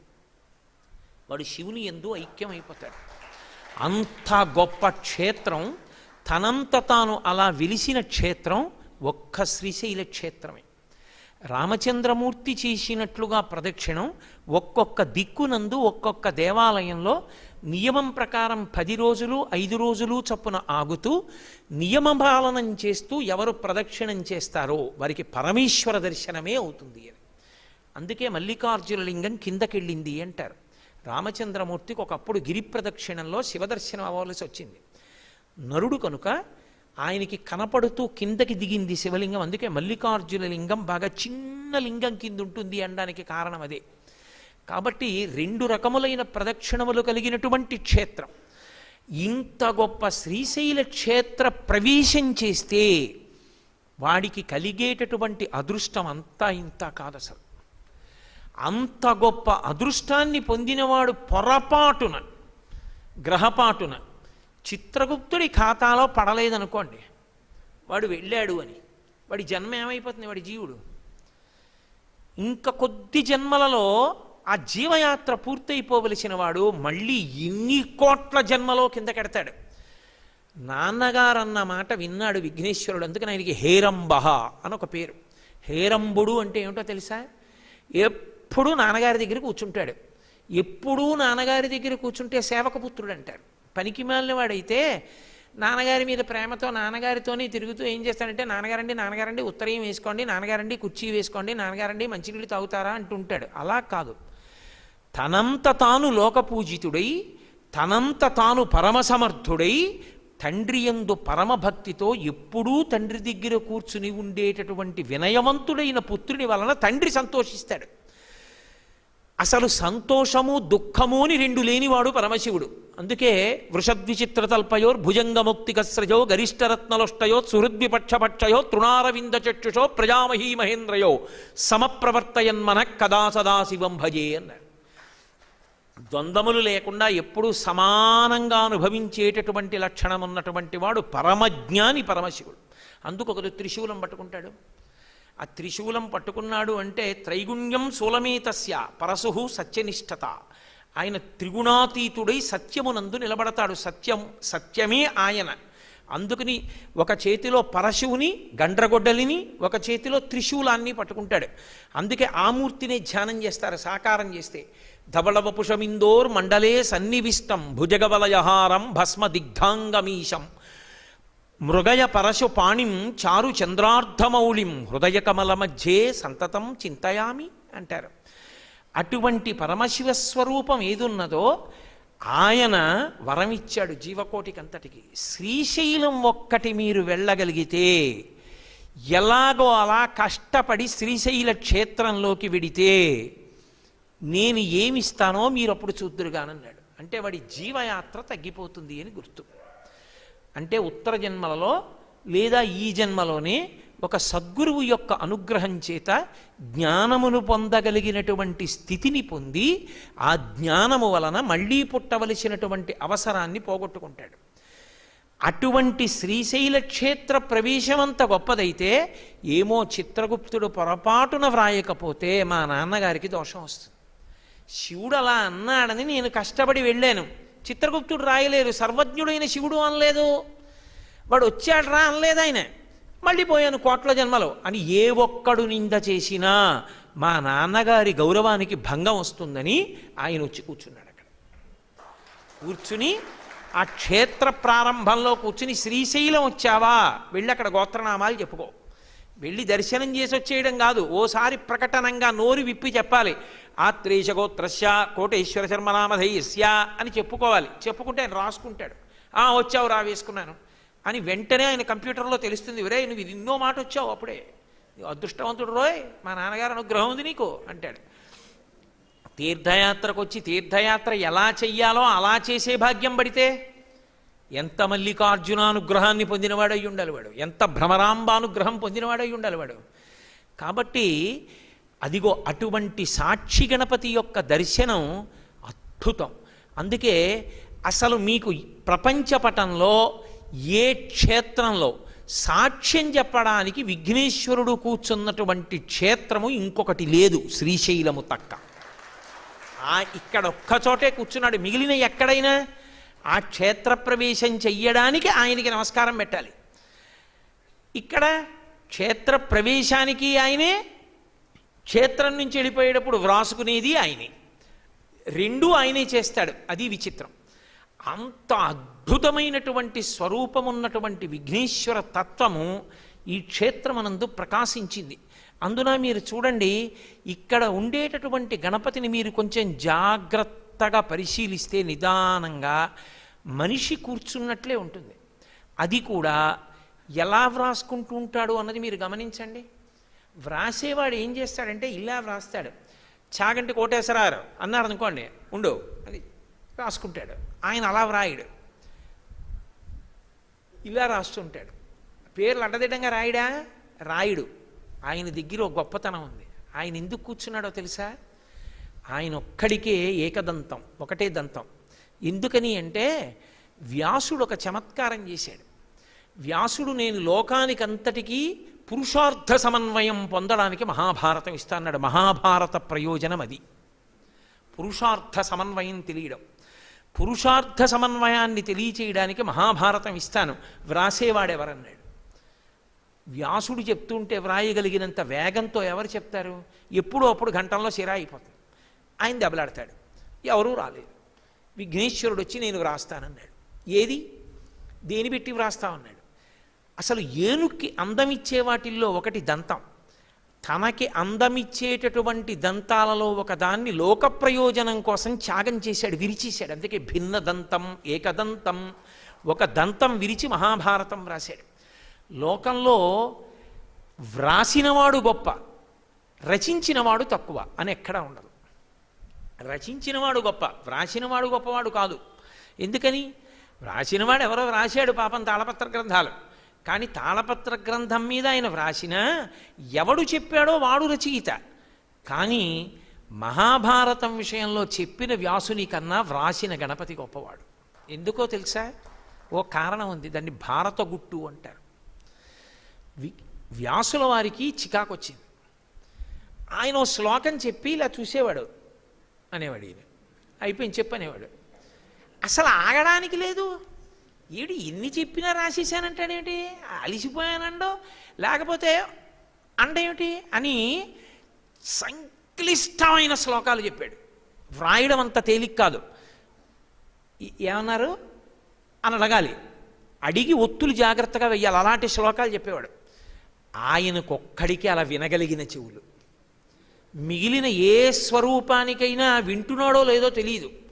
ఎందుకంటే చెవులు, ఆ చెవుల మీద కర్ణాభరణాలు ఉంటాయి, ఇలా కప్పేసి ఉంటాయి కాబట్టి మనం చెప్పింది విన్నాడో వినలేదో ఏం తెలియదు. వింటున్నాడని గుర్తు ఏమిటంటే చెవులు ఆడించేవాడు ఆయన ఒక్కడే, దానికి ఆభరణాలు ఉండవు.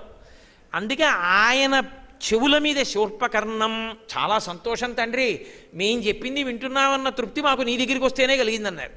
ఆ చెవులు ఆడిస్తూ వింటూ ఉంటాడు. అలా వింటూ ఎంతో క్లిష్టమైన శ్లోకం వ్యాసుల వారు చెప్తే అనేవాడు. వ్యాసుడు అలిసిపోయాడు. ఏమిట్రా ఈ గొడవ, నాకు ఇలాంటివాడు దొరికాడు, అసలు ఆగడానికి లేదు, విశ్రాంతి లేదు. ఎక్కడైనా వ్రాయసగాడు విశ్రాంతి అడుగుతాడు లేఖకుడు, ఇది ఎక్కడ గొడవ, చెప్పేవాడిని విశ్రాంతి నాయన కొంచెం సేపు ఆపుదాన్ రా అని అడగవలసి వస్తోందని. భారత గుట్టు అంటారు దాన్ని. భారత గుట్టుకి కారణమైన వాడు విఘ్నేశ్వరుడు. అంత బాగా వింటాడు, అంత బాగా వ్రాస్తాడు. ఓ 1000 మంది తోసుకుంటూ లోపలికి వెళ్ళిపోయి, కొంతమంది ఏమో గం గణపతయే నమః అని అరిచేవాడు ఓడు, ఓం విఘ్నేశ్వరాయ నమః అనేవాడు ఓడు, సుముఖశ్చైకదంతశ్చకమిలో గజకర్ణకః అనేవాడు ఓడు, డప్పు కొడుతూ జై జయశంకర హర హరశంకర అనేవాడు ఓడు.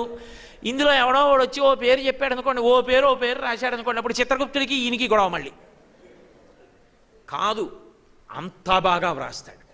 వ్రాయడం అంటే ఏదో మా నాన్నగారు అన్నారు కదండి, నేను రాసుకుంటున్నానండి, రాసింది అధ్వాన్నంగా రాసి ఏం రాశాడో ఎక్కడ రాశాడో ఆయనకే గుర్తులేని స్థితిలో రాసేసేవాడు కాదు. ఇలా మన వంక చూస్తూ బొటనవేలు పెడితే మన ముద్రపడిపోయేటట్టుగా ఇలా చూస్తే ఆయన మనసులో గుర్తుపెట్టేసుకుంటూ, ఎందుకని కవిం కవీణాం ఉపవశ్రమస్తమం జ్యేష్ఠరాజం బ్రహ్మణాం అటువంటి వాడు కాబట్టి ఇలా చూస్తూ ఇలా వ్రాసేసుకుంటూ ఉంటాడు. ఎంత జాగ్రత్తగా వింటుంటాడో అంత జాగ్రత్తగా వ్రాసుకుంటాడు. ఇదంతా వ్రాయడం మొదలుపెట్టే ముందు ఏం రాసి మొదలుపెట్టాడో తెలుసా? మన పేర్లు కనపడవు ఆ పుస్తకం మీద. ఏం కనపడుతుందో తెలుసా? మొట్టమొదట ఆయన వ్రాసింది, మా నాన్నగారి అనుగ్రహంతో వ్రాస్తున్నాను, అది ఆయన భక్తి. అందుకే ఆ పుస్తకాల మీద వ్రాస్తున్నది ఓం నమః శివాయ అని రాస్తూ చివరకు వచ్చి ఉంటుంది. మీరు ఎప్పుడైనా జాగ్రత్తగా చూడండి సాక్షి గణపతి దగ్గర. నేను అందుకే పొద్దున్న వెళ్ళినప్పుడు ఒక్కసారి ఆ పూలదండలు ఎత్తి చూపించండి అని అడిగాను. ఆ పుస్తకం మీద ఓం నమః శివాయ అని వా వరకు రాసి ఇంకా యా రాస్తూ ఉంటాడు.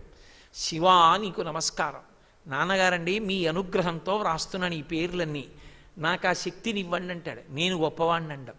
ఇంత గొప్పతనం ఉండి అమ్మా మీ ఇద్దరి అనుగ్రహం అమ్మా అంటాడు తల్లిదండ్రుల్ని. అందుకు కదా మూకశంకర్లు హేరంబేచ గుహేచ హర్షభరితం వాత్సల్యమంకూరయన్ మారద్రోహిణి పూరుషే సహభువం ప్రేమాంకురం వ్యంజయన్ అన్నారు. ఇంత మంచి కొడుకమ్మా నువ్వు పొంగిపోతుంటావు ఎప్పుడు పెద్ద కొడుకుని చూసుకుని అన్నారు. ఇలా వింటూ ఆ చెవులు ఆడిస్తూ పేర్లు వ్రాసేసుకుంటూ ఉంటాడు. అద్భుత స్వరూపం. మామూలుగా గణపతి స్వరూపాలు చాలా మీకు కనపడతాయి. అసలు మీరు ఇలా వెళ్ళి ఏదో నమస్కారం పెట్టొచ్చేయడం కాదు, ఆ వ్రాసుకునేటటువంటి విధానాన్ని మీరు చూడాలి. ఎంత కంప్యూటర్ కీబోర్డ్నైనా సరే ఇలా చూడకుండా టక కొట్టేసేవాడు కూడా ఒక్కొక్కసారి స్క్రీన్ మీదకి చూసి మళ్ళీ ఏదో డిలీట్ చేసి మళ్ళీ ఓసారి ఇలా కీబోర్డ్ వంక చూస్తాడు. ఎప్పుడు కూర్చున్నాడో కీబోర్డు వంక చూడడం, పుస్తకం వంక చూడడం, ఘంటం వంక చూడడం, అలా వ్రాసేసుకుంటూ తాళపత్రం అయితే ఇలా తిప్పేస్తుంటాడు, వ్రాసేస్తుంటాడు. అంటే దృష్టి దేని మీద పెట్టున్నాడు? వచ్చిన వాళ్ళ మీదే పెట్టాడు. జాగ్రత్తగా అలా వింటుంటాడు. మన కోసం అలా కూర్చునేవాడు ఎక్కడ దొరుకుతాడు ప్రపంచంలో? మన్ను ఉద్ధరించాలని అదొకటే పనిగా పెట్టు కూర్చుని వ్రాసేవాడు ఎక్కడ దొరుకుతాడు? ఆయన ముందుకెళ్ళి నమస్కారం పెట్టడంలో ఎంత వంగి పెట్టాలి. ఏమి మీ కర్మ మా కోసం అంత జాగ్రత్తగా కూర్చున్నావా స్వామి? అది ఆ ముందరే పోనీ ఏమైనా పెద్ద ఆఫీసు ప్రాంగణం ఏమైనా ఉన్నాయా అంటే ఏమీ ఉండవు. ఆయన ఒక్కడే ఉంటాడు. ఓ చిన్న పందిరి, దాని కింద కూర్చుని వ్రాసుకుంటూ ఉంటాడు. మన్ని ఉద్ధరించాలన్న తాపత్రయం తప్ప ఇంకేమీ లేదు. పోనీ ఏమైనా పెద్ద గరికతో పూజలా, అభిషేకాలా, ఉత్సవాలా, ఊరేగింపులా? ఏం అక్కర్లేదు, రాసుకోవడం ఒక్కటే కావాలి. అంతటి త్యాగమూర్తి ఎక్కడ దొరుకుతాడు? శ్రీశైల క్షేత్రంలోనే అటువంటి మహానుభావుడు దొరుకుతాడు. అటువంటి సాక్షి గణపతి దర్శనం చేసినప్పుడు మనస్సు కరిగిపోవద్దు? పరమ సంతోషంతో ఆయన దగ్గర కాసేపు కూర్చుని ఆయన నామాలు చెప్పి వెళ్ళొద్దు? ఒక్కసారి ఇలా మొట్టికాయలు కొట్టుకుని గుంజీలు తీసి వెళ్ళొద్దు? అంత ప్రేమతో ఆయన కూర్చుంటే ఇలా వెళ్ళి ఇలా చూసేసి కూర్చోకుండా వెళ్ళిపోతే ఏం మర్యాద? అయినా ఆయన వ్రాసుకుంటాడు పాపం. మర్యాద అనో మాట ఉంది కదూ. అందుకే కదూ మనందరం పొద్దున్న అలా వెళ్ళిపోకుండా ఆయన సంతోషిస్తాడని మనందరం కూర్చుని చక్కగా 16 నామాలు చెప్పుకుని మన గోత్రనామాలన్నీ పైకి చెప్పి దర్శనం చేసుకుని ఆయన దగ్గరే సంతోషిస్తాడు హేరంబుడు. మా అమ్మ నాన్నగారి కోసం వచ్చారు పాపం, వాళ్ళు ఏదో తాగుతున్నారని అక్కడే బిస్కెట్లు మజ్జిగ పాలు తాగి మనం బయలుదేరాం కదా. అంత గొప్ప క్షేత్రం, అటువంటి విఘ్నేశ్వర స్వరూపం ఉన్న ఏకైక క్షేత్రం ఒక్క శ్రీశైలమే. మీరు ఇంకెక్కడా గణపతి యొక్క తత్వాన్ని అలా చూడడం మీకు సాధ్యం కాదు. కామ్యమును ఇవ్వడానికి ఆయన వెలిసిన క్షేత్రాలు చాలా ఉన్నాయి, కానీ ఇలా ఉన్నటువంటి గణపతి మాత్రం ఇంకెక్కడా లేదు. షేన్పెక్కమ్మని చిత్తూరు జిల్లా పక్కనే ఉంది. అక్కడ భూమి లోపలే ఉంటారు ఏకాదశ గణపతులు. ఒకానొకప్పుడు మహారాష్ట్ర సామ్రాజ్యాన్ని పరిపాలించే రాజుగారి యొక్క మంత్రి రథం వెళ్ళిపోతుంటే ఆ రథ చక్రం తగిలి నెత్తురు చిమ్మింది. నెత్తురు చిమ్మి రథచక్రం విరిగిపోయింది. ఆ రాత్రి ప్రయాణం కుదరక పడుకున్నాడు ఆయన. పడుకుంటే విఘ్నేశ్వరుడు కల్లోకి వచ్చాడు. ఇక్కడ నేను ఏకాదశ గణపతి స్వరూపంతో ఉన్న భూమిలో నా తలకి తగిలింది, ఎంత నెత్తురోడిందో చూసావా, వెళ్ళిపోతావా, పైన మంటపం కట్టన్నాడు. ఆ మంత్రి గారు ఉండిపోయి మరునాడు మట్టి తీసి చూస్తే ఏకాదశ గణపతి స్వరూపాలు ప్రకాశించాయి. అక్కడ దేవాలయం కట్టారు, మీరు చూడాలి ఎంత అద్భుతమైన దేవాలయం. ఏకాదశ గణపతులు ఉంటారు అక్కడ లోపల, భూమి లోపల ఉంటారు, మంటపం కట్టి ఉంటుంది. అక్కడ కంచికామకోటి పీఠాధిపత్యం వహించిన చంద్రశేఖరేంద్ర సరస్వతి మహాస్వామి వారంటే త్రికాలవేది. ఆయన కాలినడకన వెళ్ళిపోతున్నారు ముందు, వెనక జయేంద్ర సరస్వతి స్వామి వారు ఏనుగు మీద వస్తున్నారు. షేన్పెక్కన్ క్షేత్రం దగ్గరికి వచ్చేటప్పటికి ఆ ఏనుగు అస్థిమితాన్ని పొందేసి గిర్ర గిర్ర గిర్ర గిర్ర తిరగడం మొదలెట్టింది, పెద్ద ఘీంకారం చేస్తూ. స్వామి కింద పడిపోతారేమో, ఏ ప్రమాదం సంభవిస్తుందో అని భయపడిపోయి అప్పటికే దూరం వెళ్ళిపోయారు పరమాచార్య. పరిగెత్తుకుంటూ ఆయన దగ్గరికి వెళ్ళారు. వెళ్ళి ఏనుగు తిరుగుతోంది చాలా అస్థిమితంగా, స్వామి పైన ఉండిపోయారు, ఏ ప్రమాదం జరుగుతుందో అని భయపడుతున్నామన్నారు. ఆయన ఉత్తరక్షణం కూర్చుని ధ్యానంలోకి వెళ్ళారు. ధ్యానంలోకి వెళ్ళి చెప్పారు, షేన్పెక్క ఉంది పక్కన, గణపతిని ఆరాధన చెయ్యకుండా మనం వెళ్ళాం, అందుకే ఏనుక్కి అస్థిమితం వచ్చింది, గజముఖుడు ఆయనే కాబట్టి. వెంటనే వెళ్ళి 101 కొబ్బరికాయలు నిలబడి కొట్టండి, గణపతి తృప్తి పొందుతారన్నారు. 101 కొబ్బరికాయలు కొట్టారు, అంతే ఏనుగు నిలబడింది. నిలబడి యాత్రకు వచ్చేసింది. గణపతి అంటే గణపతే, వినాయకుడు అంటే వినాయకుడే. విఘ్నేశ్వర సంబంధంగా ఎన్నో ప్రఖ్యాత క్షేత్రాలు ఉన్నాయి, కానీ సాక్షి గణపతిగా వెలిసినటువంటి అద్భుత క్షేత్రం మాత్రం ఒక్క శ్రీశైల క్షేత్రమే. ఆ సాక్షి గణపతి దర్శనం చేసుకున్న తర్వాత మనం హాటకేశ్వరం వెళ్ళాం. హాటకేశ్వరము అనబడేటటువంటి క్షేత్రంలో శివలింగం ఎప్పుడు ఆవిర్భవించింది అంటే అది చెప్పడం ఎవరికీ సాధ్యం కాదు అన్నారు. మల్లికార్జున లింగం గురించి అయినా చెప్పగలమేమో, కానీ ఆ ఒక్క శివలింగం గురించి చెప్పడం ఎవరికీ దుస్సాధ్యము. అందుకే దానికి స్కాందంలో పౌరాణిక నామం ఏమిటో తెలుసా? ఆదిలింగము. అనాది అంటే దానికి మొదలు తెలియదు. ఆ క్షేత్రానికి ఒక ప్రఖ్యాతి ఉంది. ఒక్క శ్రీశైల క్షేత్రంలో హాటకేశ్వరంలోనే ఆ ప్రఖ్యాతి. అది బంగారు లింగం. ఎవరికి కనపడుతుందో తెలుసా? పరమభక్తి తత్పరులైన వారికి మాత్రమే కనపడతాడు. ఇప్పటికీ మీకు నేను ఒక యథార్థం చెప్తున్నా. శ్రీశైల క్షేత్రం 4 గోపురాల మీద కల్పవృక్షాలు ఉంటాయిట. అందుకే శ్రీశైలం గోపురం కింద నుంచి వెళ్ళడం అంటే కల్పవృక్షం నీడలోంచి లోపలికి వెళ్ళడం. శ్రీశైల క్షేత్రం యొక్క శిఖరం వంక చూసేటప్పటికీ కల్పవృక్షాలు ఎవరికి కనపడతాయో వాడు పరమభక్తి తత్పరుడైనటువంటి సిద్ధపురుషుడని గుర్తు. ఇప్పటికీ ఎందరో భాగవతులు శిఖరాల మీద కల్పవృక్షాలని చూసినటువంటి మహాపురుషులు ఉన్నారు. అంత గొప్ప క్షేత్రం ఒక్క శ్రీశైలమే. బంగారు లింగంగా కనపడుతుంది. బంగారు లింగంగా కనపడడం అంటే ఏమిటో తెలుసా?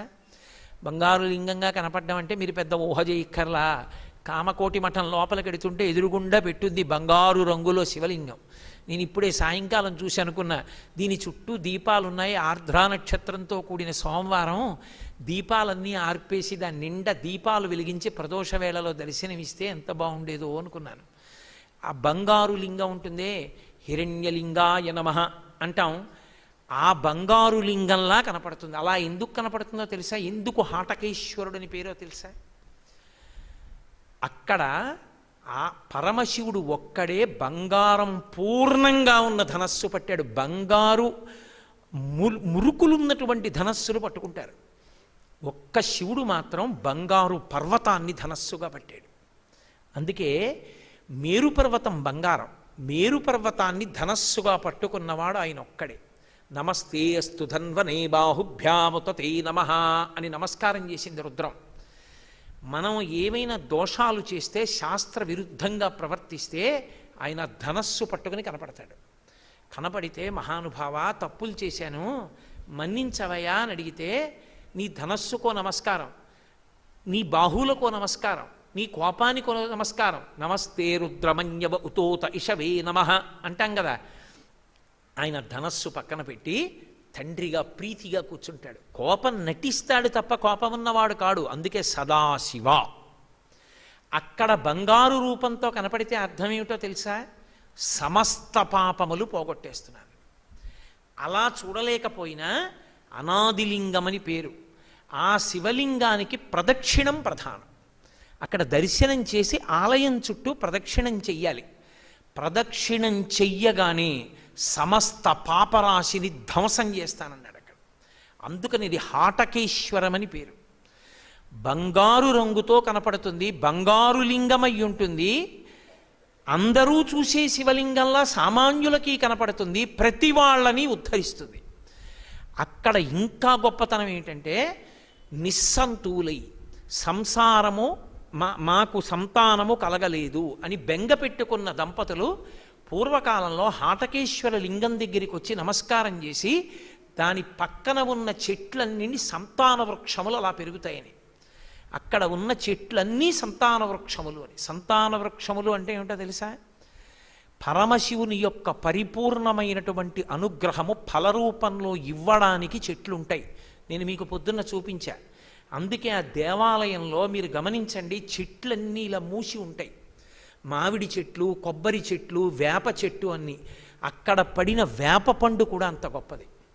బిడ్డలు లేని దంపతులు పూర్వం హాటకేశ్వరం వచ్చి స్వామికి నమస్కరించి ఆ సంతాన వృక్షంలో దేనికైనా భార్య భర్త కలిపి 3 మాటలు ప్రదక్షిణం చేస్తే పండు పడేది పైనుంచి. ఆ పండు నోట్లో వేసుకుని ఇంటికెడితే గర్భదోషం తొలగిపోయి వాళ్ళకి సంతానం కలిగేది. అందుకే ఒక్క హాటకేశ్వరంలో ఉన్న చెట్లన్నీ సంతాన వృక్షములు. ఆంధ్రదేశం మొత్తం మీద నాకు తెలిసి ఉన్నంత వరకు మహాబిల్వం ఉన్నటువంటి ఏకైక దేవాలయం కపిలతీర్థం తరువాత శ్రీశైలం. కపిలతీర్థంలో వెంకటాచల క్షేత్రంలో కపిలతీర్థంలో ఉంది మహాబిల్వం. అది చాలా ఎత్తు పెరిగింది, చాలా గొప్పగా రక్షించారు దాన్ని దేవస్థానం వాళ్ళు. మన దగ్గర ఇక్కడ కూడా అద్భుతమైనటువంటి మహాబిల్వం ఉంది. మహాబిల్వం ఉన్నది అంటే గుర్తేమిటో తెలుసా? విశేషమైనటువంటి పరమేశ్వర తేజస్సు ఉన్నది అని గుర్తు. అక్కడ ఫలితము దొరుకుతుంది మీకు. అక్కడికి వెళితే మహాబిల్వం ఉన్నది అంటే మీరు కూర్చుని శివస్తోత్రం చెప్పి వెళ్ళాలి. మీరు యథాలాపంగా వెళ్ళిపోకూడదు. శివతేజస్సుతో నిండిపోయిందని గుర్తు. అక్కడొక్క చోటే మహాబిల్వం నిలబడుతుంది తప్ప మీరు ఎంత ప్రయత్నించండి మహాబిల్వం నిలబడదు. నేను పేర్లు ఎందుకు చెప్పాలి? కొన్ని దేవాలయాల్లో మహాబిల్వం చెట్టుని నిలబెట్టడానికి ఎంత ప్రయత్నమో చేసి వ్యవసాయ శాస్త్రజ్ఞుల్ని కూడా తీసుకొచ్చి పరిశ్రమించిన మహాబిల్వం అంకురం కూడా వీలేదు. అటువంటిది ఒక్క హాటకేశ్వరంలో మాత్రం అద్భుతమైనటువంటి మహాబిల్వం ఉంటుంది. అంటే అది ఎంత గొప్ప క్షేత్రమో, ఆ క్షేత్రాన్ని దర్శనం చేయడం ఎంత అవసరమో మనం గమనించవలసి ఉంటుంది. అక్కడే ఒక ఆశ్చర్యకరమైన విషయం. మర్రి చెట్టుకు ఒక్కదానికే శాస్త్రంలో స్వయంభూ అని పేరు.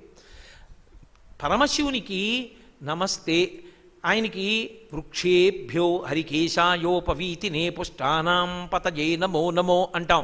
వృక్షస్వరూపమై వృక్షమునందు ఆకుపచ్చతనమున్నవాడు అని. అది ఏదో తెలుసా మీకు? మర్రి చెట్టు. మిగిలిన వాటికి కూడా ఉంటుంది కదండి ఆకుపచ్చతనం అనొచ్చు. మర్రి ఆకు ఒక్కటే కొంత ఎండిన తర్వాత మీరు నీళ్లలో పెట్టండి, వెంటనే ఆకుపచ్చగా అవుతుంది. అది శివతత్వం. అందుకే మర్రాకు విష్ణువుకి శివుడికి సమాన ప్రీతి. మర్యాకు మీద వటపత్రశాయి పడుకుంటాడు. కరారవిందేన పదారవిందం ముఖారవిందే వినివేశయంతం వటస్య పత్రస్య పుటేశయానం బాలం ముకుందం మనసా స్మరామి అంటాడు శ్రీకృష్ణ కర్ణామృతంలో లీలాశుకుడు. ఆ బొటనవేలు నోట్లో పెట్టుకుని మార్కండేయ మహర్షికి దర్శనమిచ్చాడు. ప్రళయ జలాల మీద తేలుతూ పరబ్రహ్మతత్వమై దర్శనమిచ్చాడు.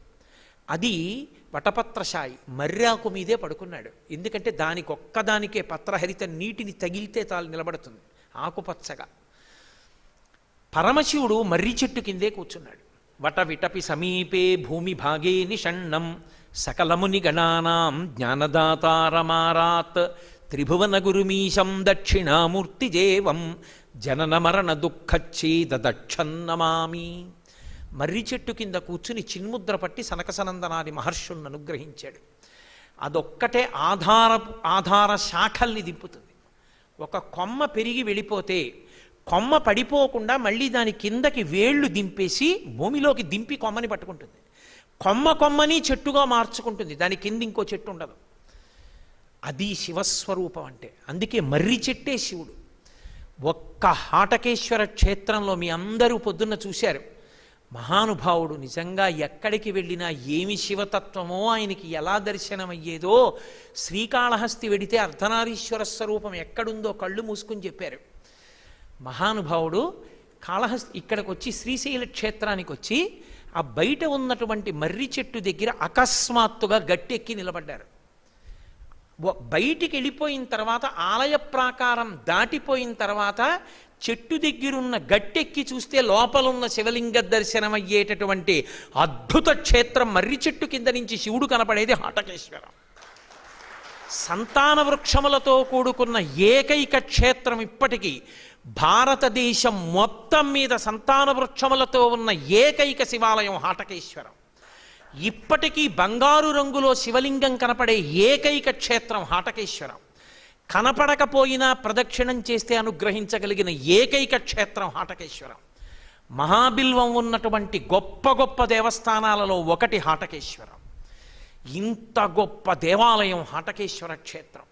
అటువంటి దేవాలయాన్ని ఇవాళ మన పూర్వపుణ్య విశేషం మల్లికార్జునుని యొక్క అనుగ్రహం, మన గురువుల యొక్క అనుగ్రహం. మనం ఇవాళ హాటకేశ్వర క్షేత్రాన్ని దర్శనం చేశాం. అక్కడ నుంచి మెట్లు దిగి కిందకి వెడితే పాలధారలు పంచధారలు అని 2 ధారలు, ఆ 2 ధారలు పడుతూ ఉంటాయి. అక్కడే శంకర భగవత్పాదాచార్య స్వామి వారు కూర్చుని తపస్సు చేశారు. అది తరువాతి కాలంలో పెద్దలు నిర్ణయం చేశారు అదే శంకరులు తపస్సు చేసిన స్థలమని. శంకరులు పరిపూర్ణమైనటువంటి సన్యాస ధర్మాన్ని పాటిస్తూ భారతదేశం నలుచెరగులా పాదచారి అయి కానీ శిష్యులు మోసినటువంటి పల్లకిలో కానీ వెళ్ళారు తప్ప ఆయన ఎప్పుడూ కూడా ఇతర రకములైనటువంటి వాహనములను ఎక్కలేదు. మళ్ళీ శంకరాచార్యుల వారిలా ఈ మధ్య కాలంలో అలా తిరిగిన మహాపురుషుడు చంద్రశేఖరేంద్ర సరస్వతి మహాస్వామి. వారి లాస్ట్ ఇటినరీ చూశాను నేను, ఆఖరి ఇటినరీ. వారు 90 సంవత్సరములు దాటిపోయిన తర్వాత అకస్మాత్తుగా వెళ్ళిపోయారు పీఠంలోంచి. వెళ్ళిపోయి ఓ సైకిల్ రిక్షా బండి పట్టుకుని వెళ్ళిపోతూ ధర్మానికి పరాకాష్ఠ ఏకాదశి తిథి వస్తే ఒక పొలం నూతిగట్టు మీద కూర్చుని ఏకాదశి వ్రతం చేసేవారు. అటువంటి మహాపురుషుడు 95 ఏళ్ళు వచ్చేసిన తర్వాత కాంచీపురం తిరిగి వచ్చారు. రాత్రి 1 గంట అయింది. ఊరంతా స్వాగతం చెప్పింది ఆయనకి. కామాక్షి దేవాలయానికి ప్రదక్షిణం చేసి కామకోటి మఠం దగ్గరికి వచ్చి లోపలికి వెడుతూ చేయి తీశారు ఇలా బండి మించి. టాప్ అని పేలిపోయింది బండి టైర్. అంటే ఇక మళ్ళీ మీరు బయటికి వచ్చి ఈ భూమి మీద తిరుగాడుతారన్న నమ్మకం ఇంకా లేదు. ఇక మీరు రారు. ఇక ఈ తర్వాత మీరు పరమేశ్వరుని యందు ఐక్యమై పరమేశ్వరునిగా నిలబడతారని సూచించిందో ఏమో, ఆ టైర్ పేలిపోయింది. అదే లాస్ట్ ఇటనరీ అయింది. ఆ తర్వాత వారు బ్రహ్మీభూతులయ్యారు. అటువంటి చంద్రశేఖరేంద్ర సరస్వతి మహాస్వామి వారి వంటి పెద్దలందరూ ఆ ప్రదేశాన్ని నిర్ణయం చేశారు. శంకరాచార్యుల వారు తపస్సు చేసిన ప్రదేశాలు భరతఖండంలో ఎన్నో ఉన్నాయి, కానీ ఇవాళ ఇదే వారు తపస్సు చేసిన ప్రదేశం అన్నది మాత్రం ఇంకెక్కడా గుర్తింపబడలేదు. మన అదృష్టం ఏమిటంటే భద్రుడు తీసుకొచ్చిన రామచంద్రమూర్తి ఉన్న భద్రాచలం, వెంకటేశ్వరుడు వెలిసిన వెంకటాచలం, శంకరాచార్యుల వారు తపస్సు చేసిన ప్రదేశం దొరికిన శ్రీశైలం ఆంధ్రులమైన మనవి. మనకొక్కళ్ళకే దక్కిందా భాగ్యం. తపోభూమి తపోభూమే. శృంగగిరి పీఠానికి సార్వభౌమ పీఠం అవడానికి, అంత గొప్పదవడానికి కారణం ఒక్కటే. అంతమంది జగద్గురువులు వచ్చారు అక్కడ. అందరూ తపశ్చక్రవర్తులే, అందరూ మహాపురుషులే. ఒక్కొక్కరొక్కొక్క పరమేశ్వర స్వరూపం. ఎన్ని రకాలుగా అనుగ్రహించారో ప్రపంచాన్ని మహాపురుషులు. అందరందరే, ఎవరికి వారే మణిపూసలు. అంతమంది రావడానికి కారణం శంకర భగవత్పాదులు పాదచారి అయి వెడుతుండగా ఒక కప్పకి త్రాచుపాం పడగ పట్టింది. చూశారు. విరుద్ధమైనటువంటి స్వభావం కలిగిన ప్రాణులలో కప్పకి పాము పడగ పట్టడం ఏమిటి? తినాలి కదా. అంటే పుట్టుకతో వైరమున్న ప్రాణుల మధ్య కూడా స్నేహభావం అంకురించేటట్టుగా మనసు మార్చగలిగినంత గొప్ప తపశ్శక్తి ఈ భూమి యందుంది. ఇంత తపస్సు చేసిన వాడెవరని చూశారు దివ్య దృష్టితో? ఋష్యశృంగుడు. ఋష్యశృంగుడు తపస్సు చేసిన ప్రాంతం కనుక అక్కడ శృంగగిరి పీఠాన్ని పెట్టారు. అది సార్వభౌమ పీఠం. అటువంటి శృంగగిరి పీఠాన్ని శృంగేరిలో పెట్టారు. శృంగేరి తపోభూమి. తపోభూమికి ఒక లక్షణం ఉంటుంది. తపోభూమిని మీరు కాలితో తొక్కితే దాన్ని దేని కింద తీసుకుంటారో తెలుసా? జీవుడికి విశేషానుగ్రహం వేస్తారు. అందుకే భాగవతం దశమస్కంధంలో యశోద ఒక మాట అంటుంది, గత జన్మంబులనేమి నోచితిమో, ఎవ్వరికేమి పెట్టితిమో, ఏ చింతారతిన్ పొద్దు పుచ్చితిమో, ఏ సిద్ధాశ్రమమునం త్రొక్కితిమో అంటుంది.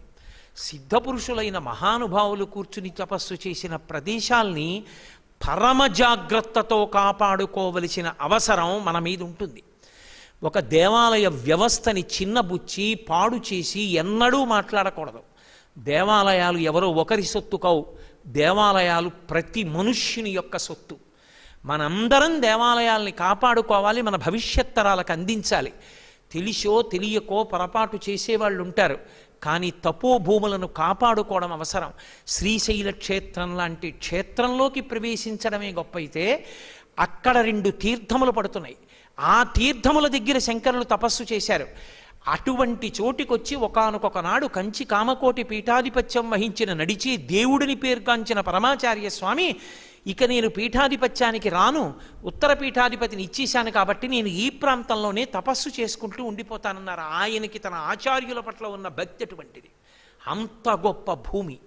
అటువంటి ప్రదేశానికి వెళ్ళేటప్పుడు పురుషులు చొక్కాతో కానీ బనీన్తో కానీ వెళ్ళకూడదు అసలు. అక్కడికి ఆ తపశ్శక్తి పోతుంది, పాడైపోతుంది. పాడు చేసుకోకూడదు. అదే భరతఖండాన్నంతటినీ కాపాడుతుంది. ఒక్క లైటు గోడకున్నదేస్తే గదంతా వెలుతురు వచ్చినట్టు ఒక మహాపురుషుడు కూర్చుని తపస్సు చేసిన ప్రదేశాన్ని పాడు చేసే అధికారం మనకి లేదు. చొక్కా బనీను విప్పి ఉత్తరీయ నడువుకి కట్టుకుని వెళ్ళాలి. అందుకే ఆయనకి దేశికుడని పేరు. తోటకాచార్యుల వారు నమస్కారం చేస్తే గురువందనంగా చేయలేదు, గురువుగారు అని ఆయన సంబోధించలేదు. భవశంకర దేశికమే శరణం అన్నారు. దేశిక అని ఎందుకు అన్నారో తెలుసా? దేశికుడు అన్న మాటకు అర్థం ఏమిటో తెలుసా? గతి చెప్పువాడు అని. ఇలా వెళ్ళు అని చెప్తారు. అది దేశికుడు. ఆయన శరీరం విడిచిపెట్టారని మీరు అనుకోకూడదు. ఆ తేజస్సు మీకు ఎప్పటికీ గతిని చూపిస్తుంది. అటువంటి మహాపురుషులున్న ప్రదేశానికి వెళ్ళి తోటకాష్టకంతో నమస్కరించిన, కనీసంలో కనీసం తోటకాష్టకం రాకపోతే చొక్కా బనీను విప్పి ఓ పంచె కట్టుకుని ఉత్తరీయం మొలక్ కట్టుకుని సదాశివ సమారంభాం శంకరాచార్య మధ్యమాం అస్మదాచార్య పర్యంతాం వందే గురు పరంపరాం. పోనీ నువ్వు శంకరాచార్యుల వారి పేరు అనడానికి నీకు సంప్రదాయంలో ఏమైనా ఇబ్బంది ఉంటే గురుర్బ్రహ్మ గురుర్విష్ణు గురుర్దేవో మహేశ్వర గురు సాక్షాత్ పరబ్రహ్మ తస్మై శ్రీ గురవై నమః అనైనా అనగలగాలి. అంత పరమ పవిత్రమైనటువంటి భూమిలో నా కోరిక ఏమిటంటే శంకరాచార్యుల వారికి నమస్కారం చెయ్యవలసిన తోటకాష్టకాన్ని, శంకరాచార్యుల వారికి నమస్కారం చెయ్యడానికి సదాశివ సమారంభాం శ్లోకాన్ని, గురుబ్రహ్మ శ్లోకాన్ని, అంత గొప్ప తపోభూమిలో ప్రశాంతంగా కూర్చుని ఎవరైనా కాసేపు ధ్యానం చేసుకుంటానంటే ధ్యానం చేసుకునే అవకాశాన్ని కల్పించండి. ఎందుకో తెలుసా? ధ్యానంలో మనసు తొందరగా లయం అయిపోవాలంటే కొన్ని శబ్దాలు వినపడాలి. మీరు ఎప్పుడైనా విన్నారో లేదో నాకు తెలియదు. నేను మొన్ననే విశాఖపట్నంలో సుబ్బారావు గారిని ఒకరింట్లో విడిది చేశా. ఆయన నేను ఒకప్పుడు ఒక మాట చెప్తే గుర్తుపట్టి ఆస్ట్రేలియా నుంచో ఎక్కడి నుంచో ఆ క్యాసెట్ తీసుకొచ్చి పెట్టి నాకు వినిపించారు. జలధారలు పడుతున్న చప్పుడు, నీటి ప్రవాహం యొక్క చప్పుడు, అరణ్యంలో పక్షుల యొక్క కలకూజితాలు వినపడుతున్నప్పుడు చాలా మెల్లగా వినపడుతుంటే ధ్యానంలో కూర్చుంటే అది మీ ఇంట్లో అయినా మనోలయం అవుతుంది. శ్రీశైలం మనోలయానికి ప్రసిద్ధి. శంకరాచార్యుల వారు యోగతారావళిలో చెప్పారు, అంతటి తపోభూమిలో కూర్చుంటే మీ అంత మీకుగా పాలధారలు పంచధారలు పడుతున్న చప్పుడు, చెట్ల మీద పక్షుల కిలకిలా రావాలు, ఆ ప్రవాహం కొండమించి కింద పడుతున్న చప్పుడు వినపడుతుంది. శ్రీశైలంలో పాలధారలు పంచధారలు అద్భుత ప్రదేశం. ఇంకంతకన్నా నేను వత్తలేను. అంత గొప్ప ప్రదేశం, అటువంటి తపోభూమి. అంత గొప్ప తపోభూమిని రక్షించుకోవడం మనందరి కర్తవ్యం. మనందరం కూడా సంప్రదాయ నిష్ట పాటించాలి. ఒక విహార స్థలానికి వెళ్ళడానికి, ఒక పవిత్ర ప్రదేశానికి వెళ్ళడానికి తేడా ఉంటుంది. అలా వెళ్ళేవాళ్ళు తెలియక వెడుతున్నారు తప్ప తెలిస్తే అలా వెళ్ళరు. తెలియ చెప్పకపోతే అది మన పొరపాటు అవుతుంది. కాబట్టి చక్కగా దానికి తగిన ఏర్పాటు జరిగితే శంకర భగవత్పాదుల్ని తోటకాష్టకంతో నమస్కరించి గురుమండలికి నమస్కరించి రాగలుగుతాం. వారు దేశికులు. దేశికులు అంటే వారు వీరు అని వారికి ఏం ఉండదు. ఇప్పటికీ సంప్రదాయంలో ఒక లక్షణం చెప్తారు, తనకి మంత్రోపదేశం చేసిన గురువు లేకపోతే గురువు లేడని బెంగ పెట్టుకోక్కర్లేదు. శంకరాచార్యుల వారిని పెట్టుకుని నమస్కారం చేస్తే శంకరులు గురువు అవుతారు. అది ఒక్క శంకర భగవత్పాదులకే చెల్లింది. అటువంటి పరమశివస్వరూపమైనటువంటి శంకరులు దేశికులు. వారు మనకి గతిని చూపిస్తారు, మన మనసుని తిప్పుతారు. ఇక నుంచి ఇలా ప్రయాణం చేయి, నువ్వు పరమేశ్వరుణ్ణి అందుకుంటావు అని మనకి గతి నిర్దేశం చేస్తారు. అందుకే దేశికా బిరుదుంది ఆయనకి. భవశంకర దేశికమే శరణం అంటూ 8 మాటలు నమస్కారం. అష్టమూర్తి తత్వం శివుడిది. ఆయనకి చేసిన నమస్కారం శివుడికి. ఎందుకంటే వటవిటపి సమీపే భూమి భాగే నిషణ్ణం అని కదా. ఒకానొకప్పుడు దక్షిణామూర్తిగా కూర్చున్నాడు శివుడు, నలుగురికే అందింది. నేను దక్షిణామూర్తిగా కూర్చుంటే నలుగురికే అందిందని వ్యక్త్యామౌనం వటవిటపినో ఆయన ఆ మౌనాన్ని విడిచిపెట్టేసి ఈ భూమండలమంతా పర్యటించారు. అక్కడ ఒక్కచోటే కూర్చుంటే అందట్లేదని శివశివాస్వరూపమయ్యారు. శివ అంటే కదలరు, లోపల అహం బ్రహ్మాస్మి శివతత్వంగా ఉంటారు. శివా కదులుతారు. భరతఖండమంతా తిరుగుతూ కదలని రీతిలో లోపలుండి కదులుతూ స్తోత్రాల దగ్గర నుంచి ప్రస్థానత్రయం వరకు ఇచ్చారు. అంతటి మహాపురుషుడు శంకర భగవత్పాదులు. రుద్రమంతటిది భవిష్యత్ దర్శనం చేసి వేదం నమస్కారం చేసింది. నమః కపర్దినీచ వ్యుక్త కేశాయ చ అని. కపర్ది అంటే జటాజూటంతో పరమశివుడు, బోడిగుండుతూ ఉంటే శంకరాచార్యుల వారు. కాబట్టి నమః కపర్దినీచ వ్యుక్త కేశాయ చ అని. అంతటి మహానుభావుడైన ఆదిశంకరులు తపస్సు చేసినటువంటి పరమ ప్రఖ్యాత ప్రదేశం. అక్కడ పాలధారలు పంచధారలు అని పడతాయి. పాలధార అని పేరు రావడానికి కారణం పాలు ఎంత తెల్లగా ఉంటాయో అలా పైన ఒక చోట కొండ యొక్క బీటలోంచి నీళ్లు వస్తూ ఉంటాయి. ఆ పక్కనే పంచధారలు 5 ధారలు పడుతూ ఉంటాయి. ఆ 5 ధారలు, ఒకటి బ్రహ్మధార, ఒకటి విష్ణుధార, ఒకటి రుద్రధార, ఒకటి చంద్రధార, ఒకటి దేవతాధార. ఈ 5 ధారలని కలిపి మహాధార అని పిలుస్తారు. ఈ 5 ధారలు కలిపిన మహాధార, ఈ పక్కన ఉన్నటువంటి పాలధార, ఇవి కలిపితే మహాతీర్థము అంటారు. తీర్థము అన్న మాటకు అర్థం ఏంటంటే అంగిరసాది మహర్షులు ఒకానొకప్పుడు యజ్ఞయాగాది క్రతువులు చేసి వారు ఈ లోకాన్ని విడిచిపెట్టే ముందు సంకల్పం చేశారు, ఎవరు దీని యందు స్నానం చేస్తారో లేదా సమంత్రకంగా తల మీద చల్లుకుంటారో అటువంటి వారందరికీ కూడా యజ్ఞము చేసినటువంటి ఫలితాన్ని ఇవ్వమని అడిగారు. దానికి తీర్థమని పేరు. యజ్ఞము చేసి సోమయాజి అయ్యాడు అని పిలుస్తారు. శ్రీశైల క్షేత్రం వచ్చి మీరు యజ్ఞం చేశారనుకోండి, సశాస్త్రీయంగా 1,000,000 యజ్ఞములు చేశాడు అని వేస్తారు. శతక్రతుమివాసీనం నాగరాజస్య మూర్ధని అంటారు వాల్మీకి మహర్షి. 100 యజ్ఞములు చేశాడు కాబట్టి ఇంద్రపదవి ఎందు కూర్చుని ఐరావతం మీద కూర్చుంటాడు. శ్రీశైల పర్వతం మీద కూర్చుని ఒక్క యజ్ఞం చేస్తే 1,000,000 యజ్ఞాలు చేసినట్టు. ఒక్క తీర్థంలో స్నానం చేస్తే ఒక యజ్ఞమే చేసినటువంటి అధికారం వస్తుంది. అందుకే యాత్ర చేశారా, భగవద్దర్శన యాత్ర కాదు, తీర్థయాత్ర. తీర్థమునందు స్నానం చేశారా, అది యాత్రకి ఫలితం. ఆ తీర్థం కింద స్నానం చేసేటప్పుడు ఎలా పడితే అలా చేయకూడదు. ప్యాంట్లతోటి చొక్కాలతోటి వెళ్ళిపోకూడదు. మీరు బట్ట కట్టుకున్నా స్నానం చేయాలి. లేదా అథవా పైన బట్టలు లేకుండా పురుషులు కూర్చుని సమంత్రకంగా ఆపోహిస్తామయోభవస్థాన ఊర్జేత దాతన మహీరణాయ చక్షసే యోవశివ తమోరసస్తస్య భాజయతేహ్న వంటి మంత్రాలతో ప్రోక్షింప చేసుకోవాలి. అందుకే పొద్దున్న మనం వేళకాని వేళలో చెయ్యలేక అందరం కూడా చక్కగా బ్రాహ్మణుని యొక్క హస్తము ద్వారా సమంత్రకంగా సుబ్రహ్మణ్య శర్మ గారితో అందరం ఆ జలాల్ని ప్రోక్షింప చేసుకున్నాం. అంత గొప్ప ధార. మీరు ఒక్కటే గుర్తుపట్టండి, ఒక మహాపురుషుడు తపస్సు చేసే ముందు ఏది చూసుకుంటాడో తెలుసా? నిరంతర జలధార ఉంటుందా చూసుకుంటాడు. మీరు రామాయణం చూడండి, విశ్వామిత్రుడు రాముణ్ణి పిలిచి అడిగాడు, ఎక్కడుందా రా రామా అని అడిగాడు.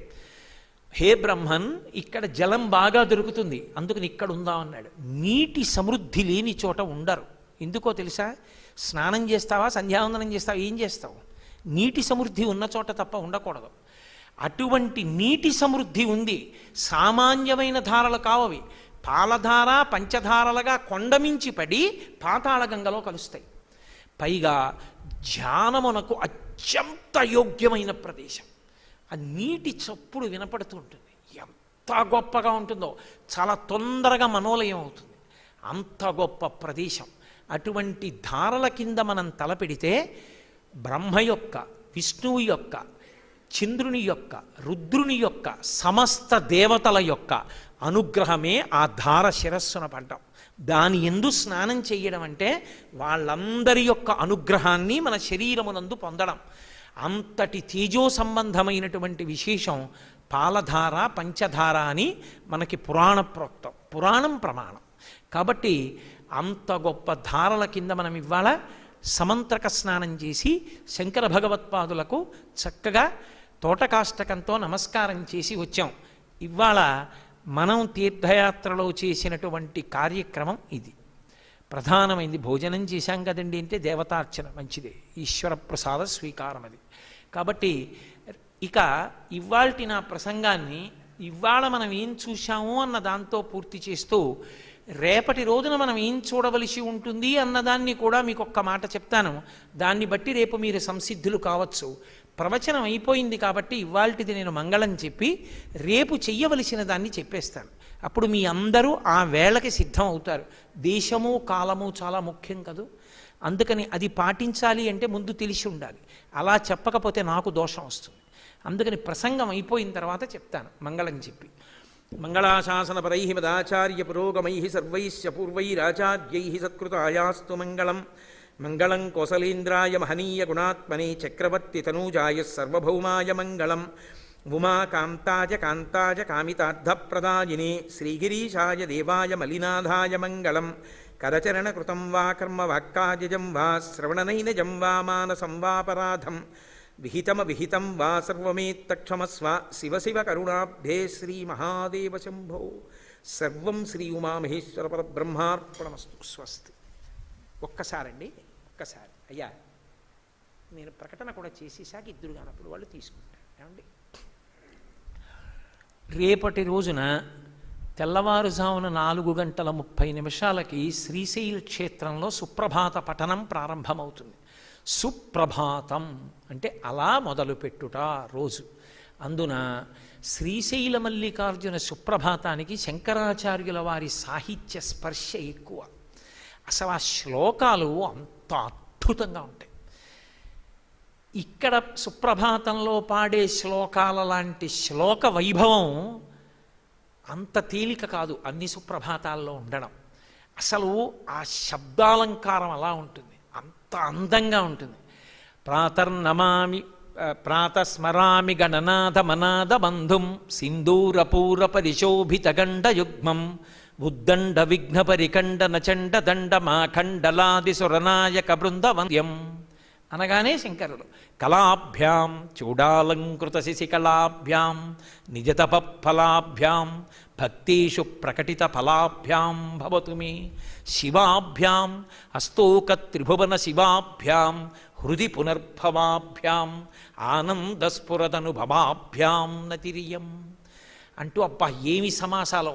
అమలం కమలోద్భవగీత గుణం సమదం సుమదాసురనాశకరం రమణీయ రుచిం కమనీయ తనుం నమః సాంబ శివం నతపాపహరం శివం శంకరం బంధురం సుందరేశం నటేశం గణేశం గిరీశం మహేశం దినేశేందునేత్రం సుగాత్రం మృడానీపతిం శ్రీగిరీశం హృదా భావయామి అంటూ అద్భుతమైనటువంటి శ్లోకాలు.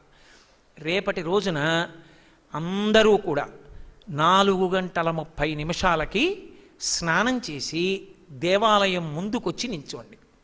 ఒకవేళ దేవస్థానం అధికారులు మన యందు ప్రేమ చూపించి వారు లోపలికి తీసుకెడితే వెడదాం.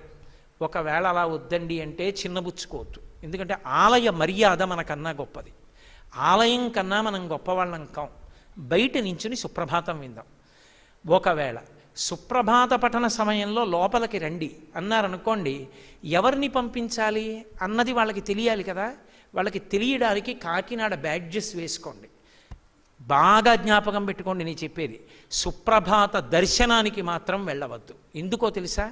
సుప్రభాత దర్శనం టికెట్లు కొనుక్కున్న వాళ్ళు ఉంటారు, వాళ్ళు మనలాగే యాత్రికులు, వాళ్ళకి కోరిక ఉంటుంది ప్రశాంతంగా చేద్దామని. మనం 300 మంది పైచిలుకున్నాం. మనం అందరం సుప్రభాతానికి వెళ్ళిపోయామనుకోండి, ఆ టిక్కెట్లు కొనుక్కున్న వాళ్ళు ఏమైపోతారు? వాళ్ళు మాకు ఇరుకైపోయింది, మేమందరం ప్రశాంతంగా చేసుకుందాం అనుకున్నాం, కాకినాడ వాళ్ళు వచ్చి మీద పడిపోయారనరా. ఒకవేళ ప్రత్యేకంగా 300 టిక్కెట్లు ఇస్తానన్నా కూడా మర్యాద కాదు. ఇంకోళ్ళకి మనం అభ్యంతరం కాకూడదు. అందుకే మనం ఒక పని చేద్దాం. సుప్రభాత దర్శనానికి లోపలికి వెళ్ళి చొరవ చేసి ఎవరినీ మనం ఇబ్బంది పెట్టద్దు. బయట ఒక అద్భుతం జరుగుతుంది. ఒక వృషభం, రేపు చెప్తా మీకు ఆ వైభవం ఏమిటో. అసలు దాని నడక చూడాలి. ధర్మమే నడుస్తుంది. ధర్మము వృషభ స్వరూపాన్ని పొందితే భూమి ధేనుస్వరూపాన్ని పొందుతుంది. ఇప్పుడు అసలు 4 కాళ్ళు ధర్మం అయితే శివుని యొక్క వాహనం కాబట్టి అది ఎంత అనుగ్రహిస్తుందంటే, ముందు 2 కాళ్ళు వెనక 2 కాళ్ళ మధ్యలోంచి దూరి పసిపిల్లలు పెడుతున్నది కాళ్ళు కదపదు. ధార్మికంగా బతకడం కన్నా గొప్పది ఇంకోటి లేదు. అది మాకిమ్మని అడగడమే ఆ వృషభం కింద నుంచి దూరడం. ఆ వృషభం నడిచి వెళ్తుంది. మీరు రేపు చూడండి, పార్వతీ పరమేశ్వరుల యొక్క ఏకాంత శయనం దగ్గరికి వస్తుంది. దానికి ఎలా తెలుసో, దాని విశేషం ఏమిటో, అది నందీశ్వరుడు. అది ముందుకెళ్ళి నించుంటుంది, ఆగిపోతుంది. పార్వతీ పరమేశ్వరుల్ని నిద్ర లేపి సుప్రభాతం గదు తీసుకొచ్చి పల్లకీలో మళ్ళీ మొదలు పెడతారు. అది నడుస్తుంది. అది పూజలు అందుకుంటుంది చక్కగా. ఎర్ర పట్టుపంచ కట్టుకున్నా అది ఏమందం. దానికి ఎరుపు తెలుపు ఇలాంటివి ఏం లేవు. మిగిలిన వృషభాలకు ఉంటుందేమో, దీనికి మినహాయింపు. నేను ఒకసారి ఎర్ర పంచ కట్టుకుని దానికి ముందు పూజ చేయమంటే కొమ్మి సురుతుందేమో అనుకున్నా, అదేమీ చేయలేదు. అరుణాం కరుణా తరంగితాక్షీం అని నా పంచలో భ్రమరాంబని చూసింది. అది చక్కగా నించుంటుంది. ఆ తరువాత సుప్రభాతం టికెట్ హోల్డర్స్ దర్శనానికి పెడతారు. మనం వాళ్ళకి అభ్యంతరంగా వెళ్ళొద్దు, వాళ్ళని మనం ఇబ్బంది పెట్టద్దు. మనం చక్కగా దేవాలయంలో అద్భుతాలు ఉన్నాయి. మహానుభావుడు కలియుగాంతమునందు రంకెవేసేటటువంటి బసవయ్య ఎంత గొప్పగా ఉంటుందో. అది పైన దక్షిణామూర్తి ఉంటారు, నందిమంటపం మీద దక్షిణామూర్తి. పోలెడన్ని ఆయుధాలతో ఉంటారు వీరభద్రుడు. పక్కన భద్రకాళి, మనోహరగుండం, మల్లెలగుండం. అలాగే ఆ పంచపాండవులు ప్రతిష్ఠ చేసినటువంటి దేవాలయాలు, భూత సంబంధమైనటువంటి దేవాలయాలు, 4 గోపురాలు. అలాగే అమ్మవారి దేవాలయం. అమ్మవారి దేవాలయ స్తంభాల మీద ఉన్నటువంటి అద్భుతమైనటువంటి శిల్పకళ, కళ్యాణ మంటపం, భ్రామరి ఉద్యానవనం, సంవత్సరానికి ఒక్కసారి ఆకాశంలోంచి అమృత బిందువు పడుతుంది అక్కడ. ఆ పడిన అమృత బిందువు చేత సమస్త జీవకోటి బతకడానికి అవకాశం వస్తుంటుంది ఏడాది పాటు. ఒక్క శ్రీశైలంలోని భ్రామరీ సదనం దగ్గరే పడుతుంది ఆ అమృత బిందువు. అది మార్గశిరమాసంలో వచ్చే పౌర్ణమి, అంటే మొన్ననే పడింది. మా గురువుగారు నిన్ననే నాకు కనపడి, ఒరే నాయన అమృత బిందువు పడే సమయం అని వచ్చి జపం చేసుకుని వెళ్ళిపోతున్నాను రా అని చెప్పారు. మనందరి దగ్గరికి కూడా వచ్చారు. అమృత బిందువు పడుతుంది అని ఆ సమయంలోనే మనం కూడా వచ్చాం ఈ కొండ మీదకి. కాబట్టి భ్రామరీ సదనం చక్కగా, ఆ రత్నగర్భ గణపతి, ఇవన్నీ కూడా చూసొద్దాం. చక్కగా చూసేసి అన్ని మనసులో ఫోటోలు తీసుకుని వచ్చేయండి. సెల్ ఫోన్స్ పట్టరావడం, సెల్స్లో ఫోటోలు తీయడం అలాంటి పనులు చెయ్యరు, నాకు తెలుసు. మీరు మనసులో ఫోటోలు తీసుకోండి, వచ్చి సాయంకాలం ఇక్కడ కూర్చోండి. మళ్ళీ మీకు దేవాలయంలో ఉన్న అన్ని విశేషాలు నేను చెప్తాను సుప్రభాతం దగ్గర నుంచి. చక్కగా మీకు అప్పుడు చూసినవన్నీ జ్ఞాపకం తెచ్చుకుని ఇంత గొప్పవా అని గుర్తు తెచ్చుకుంటారు. ఆ త్రిఫల వృక్షం, రామచంద్రమూర్తి ప్రతిష్ఠితమైనటువంటి సహస్రలింగం, సీతమ్మ తల్లి చేత ప్రతిష్ఠింపబడినటువంటి సహస్రలింగం, వాటి విశేషాలు, వృద్ధమల్లికార్జునుడు, అద్దాల మంటపం, వీటన్నిటినీ రేపు చూద్దాం. ఒకవేళ సుప్రభాత దర్శనం అవి అన్నీ అయిపోయిన తర్వాత మన్ని కూడా దర్శనం అలా చేసుకుని వెళ్ళిపోండి అన్నారనుకోండి, లోపలికి వెళ్ళడాన్ని కోరుకోవడం అవి వద్దు. ఒక దేవాలయానికి వెళ్ళినప్పుడు మిగిలిన భక్తులకు ఇబ్బంది కల్పించకుండా అందరిలో ఒకరమై చేయడంలో గొప్పతనం ఉంది, కానీ ఒక ప్రత్యేకతని కోరుకుని మిగిలిన వాళ్ళని మనం ఇబ్బంది పెట్టకూడదు. అందుకే ఒకవేళ ఆలయ అధికారులు అనుమతిస్తే సరే, మీరు కూడా అలా వెళ్ళి దర్శనం చేసుకుని వెళ్ళిపోండి అంటే మనం దర్శనం చేసుకుని వచ్చేసేద్దాం. కాబట్టి చక్కగా రేపు పరమభక్తితో మీ అందరూ స్నానం చేసి పాతాళ గంగా జలమజ్జన నిర్మలాంగా భస్మ త్రిపుండ్ర సమలంకృత ఫాలభాగా గాయంతి దేవముని భక్త జనాభవంతం శ్రీమల్లికార్జున విభో తవ సుప్రభాతం. అందరం 4:15 అయ్యేటప్పటికి, 4:30 కాండి సుప్రభాతం, 5 గంటలకి, 4:30 అయ్యేటప్పటికి దేవాలయ రాజద్వారం దగ్గరికి వచ్చేయండి. అందరం నించుందాం.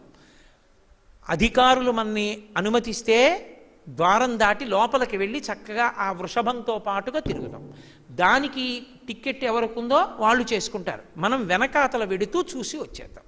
కాబట్టి సంతోషంగా రేపటి రోజున దేవాలయాన్నంతా చూద్దాం. రేపు సాయంకాలం సుప్రభాత వైభవము, దేవాలయ దర్శనము, దీని మీద ప్రసంగం ప్రారంభం చేస్తాను. కాబట్టి ఇక్కడితో ఉపన్యాసం రేపటికి సంబంధించిన ప్రకటన పూర్తయింది. స్వస్తి. మంగళహారతి తీసుకుని ప్రసాద స్వీకారానికి బయలుదేరదాం.